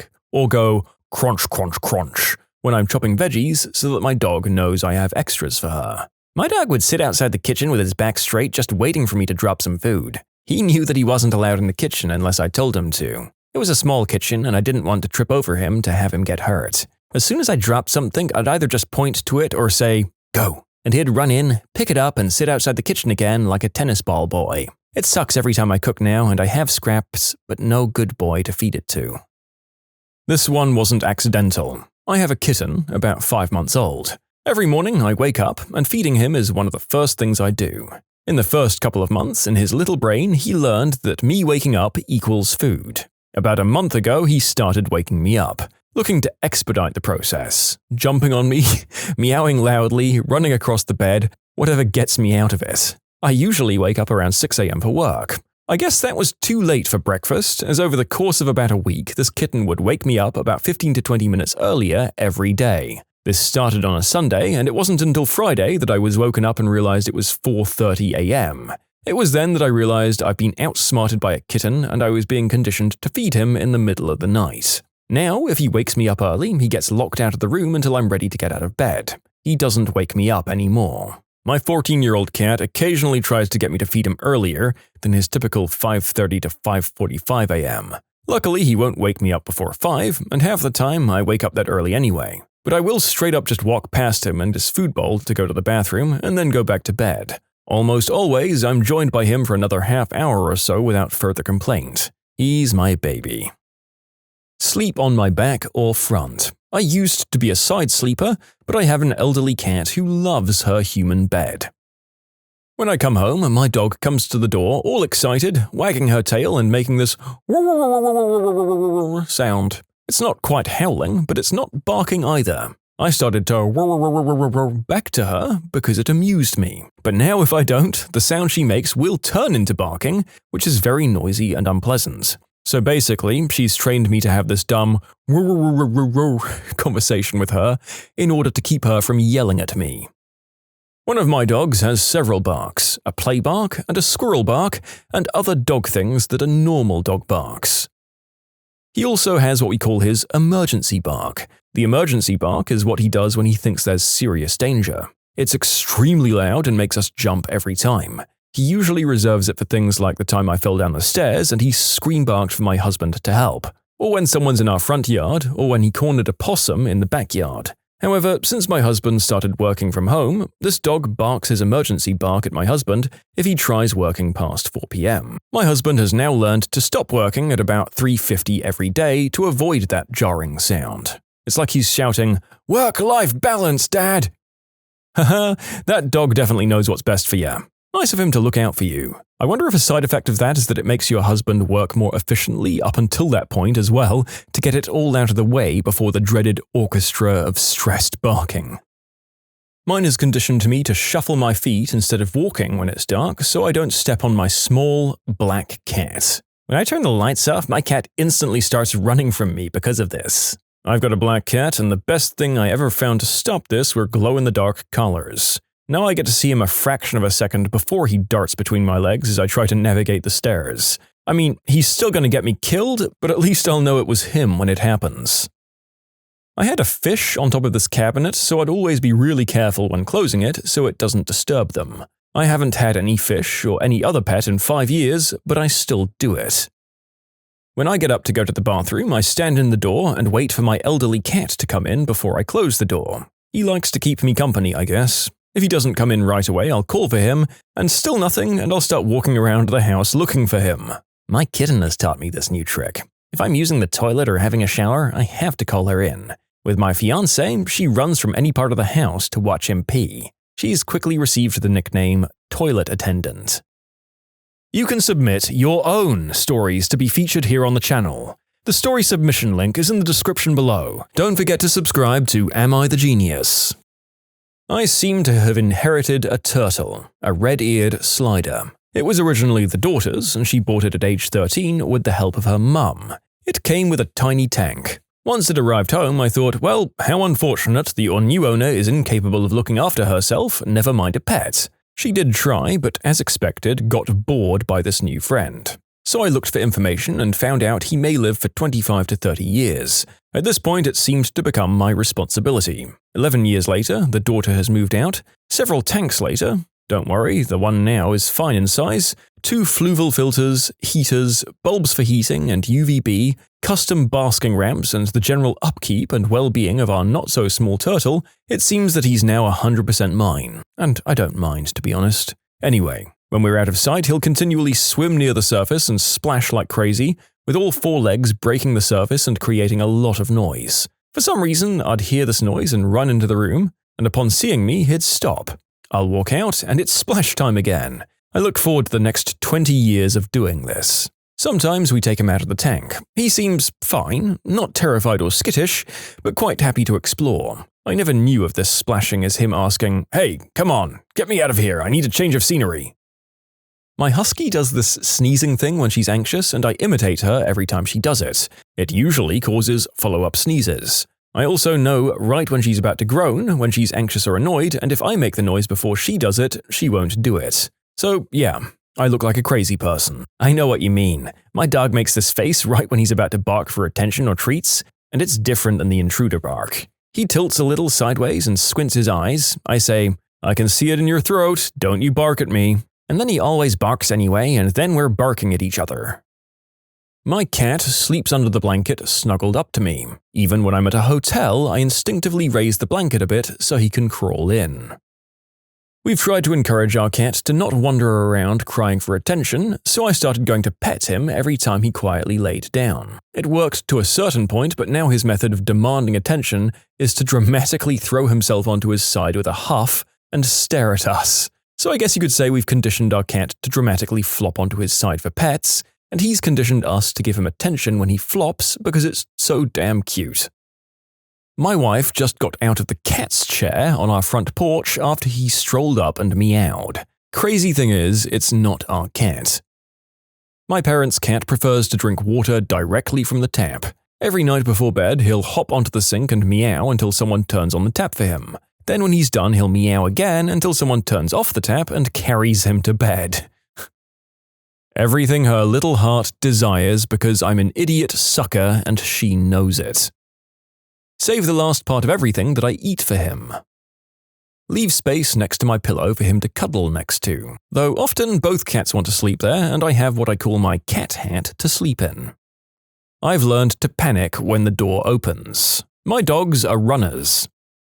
She's a tracker, so whenever she needs something, she'll just walk me to it. So now whenever she looks at me and paws at my foot, I just follow her. It's a reflex at this point.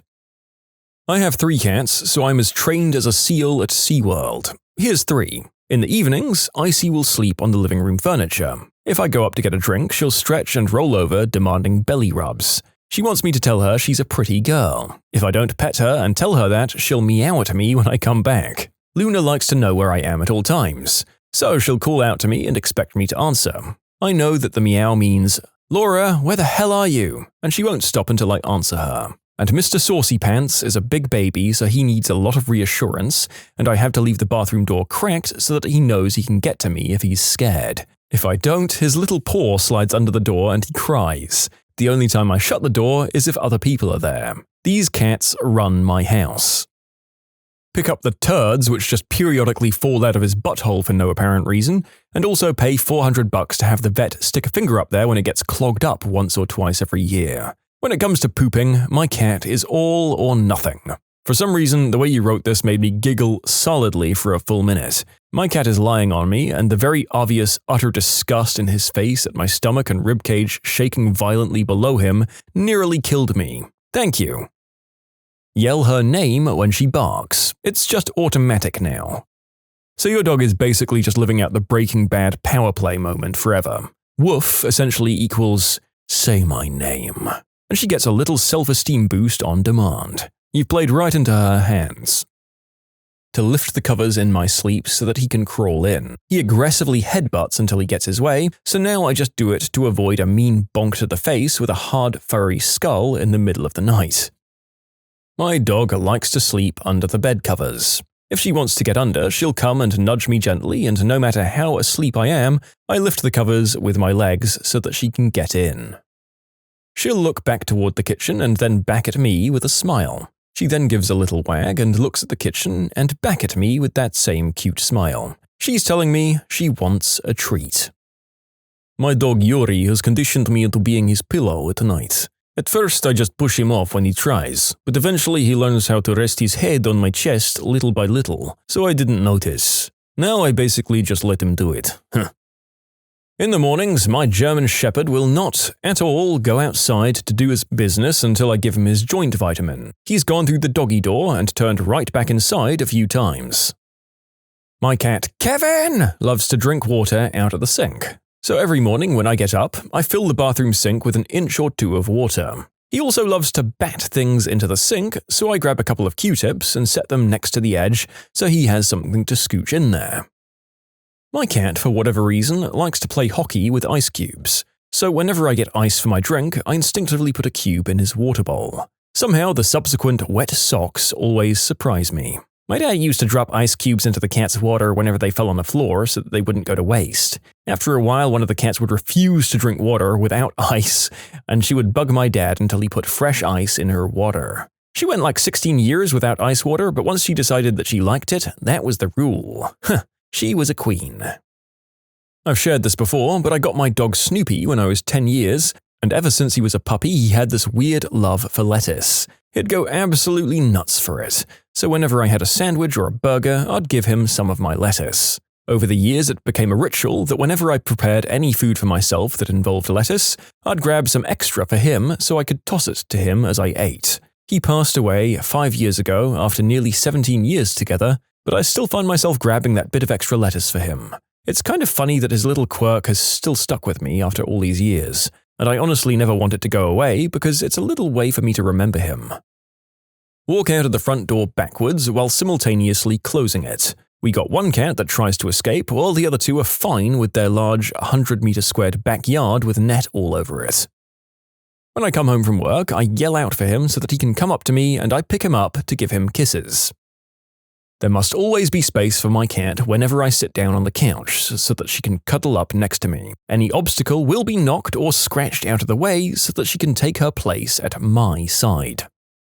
Leave pillows laying next to the tile. He likes to lay on the tile because it cools him down, but he doesn't like his head to touch the floor.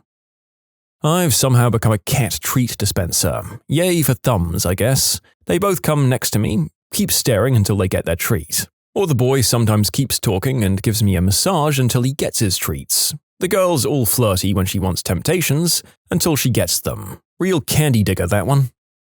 Close the bathroom door with rope just big enough so that the cats can fit through. If I don't, he, the dog, will eat their poop out of the litter box. Nobody wants or likes doggy kisses with bits of cat crap sprinkled in between.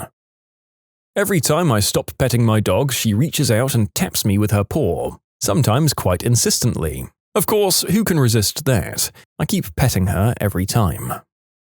Well, he conditioned me to do something, which then conditioned him to do something. You'll see. To chuck up in the bathtub when he needs to throw up. This guy has always blown chunks from time to time, and I put him in the bathtub when he needed to. One day, he just got up and went into the bathtub to do that. Proud but sad moment for me.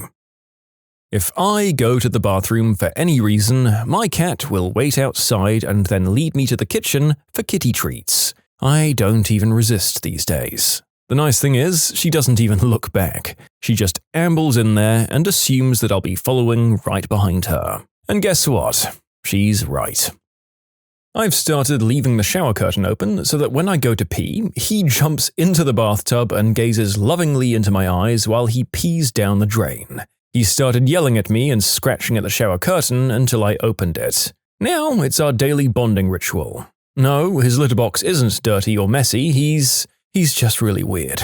I also can't eat Cheetos or cheese puffs in front of him, or he'll jump on me and try to get at them. He's a goddamn maniac for cheese. He will try and steal the bag. When you subscribe, make sure to hit the bell to turn on notifications. Put the playlist on in the background to finish listening to all of the stories. And if you like Am I the Genius, give Am I the Jerk a shot. Everything linked in the description.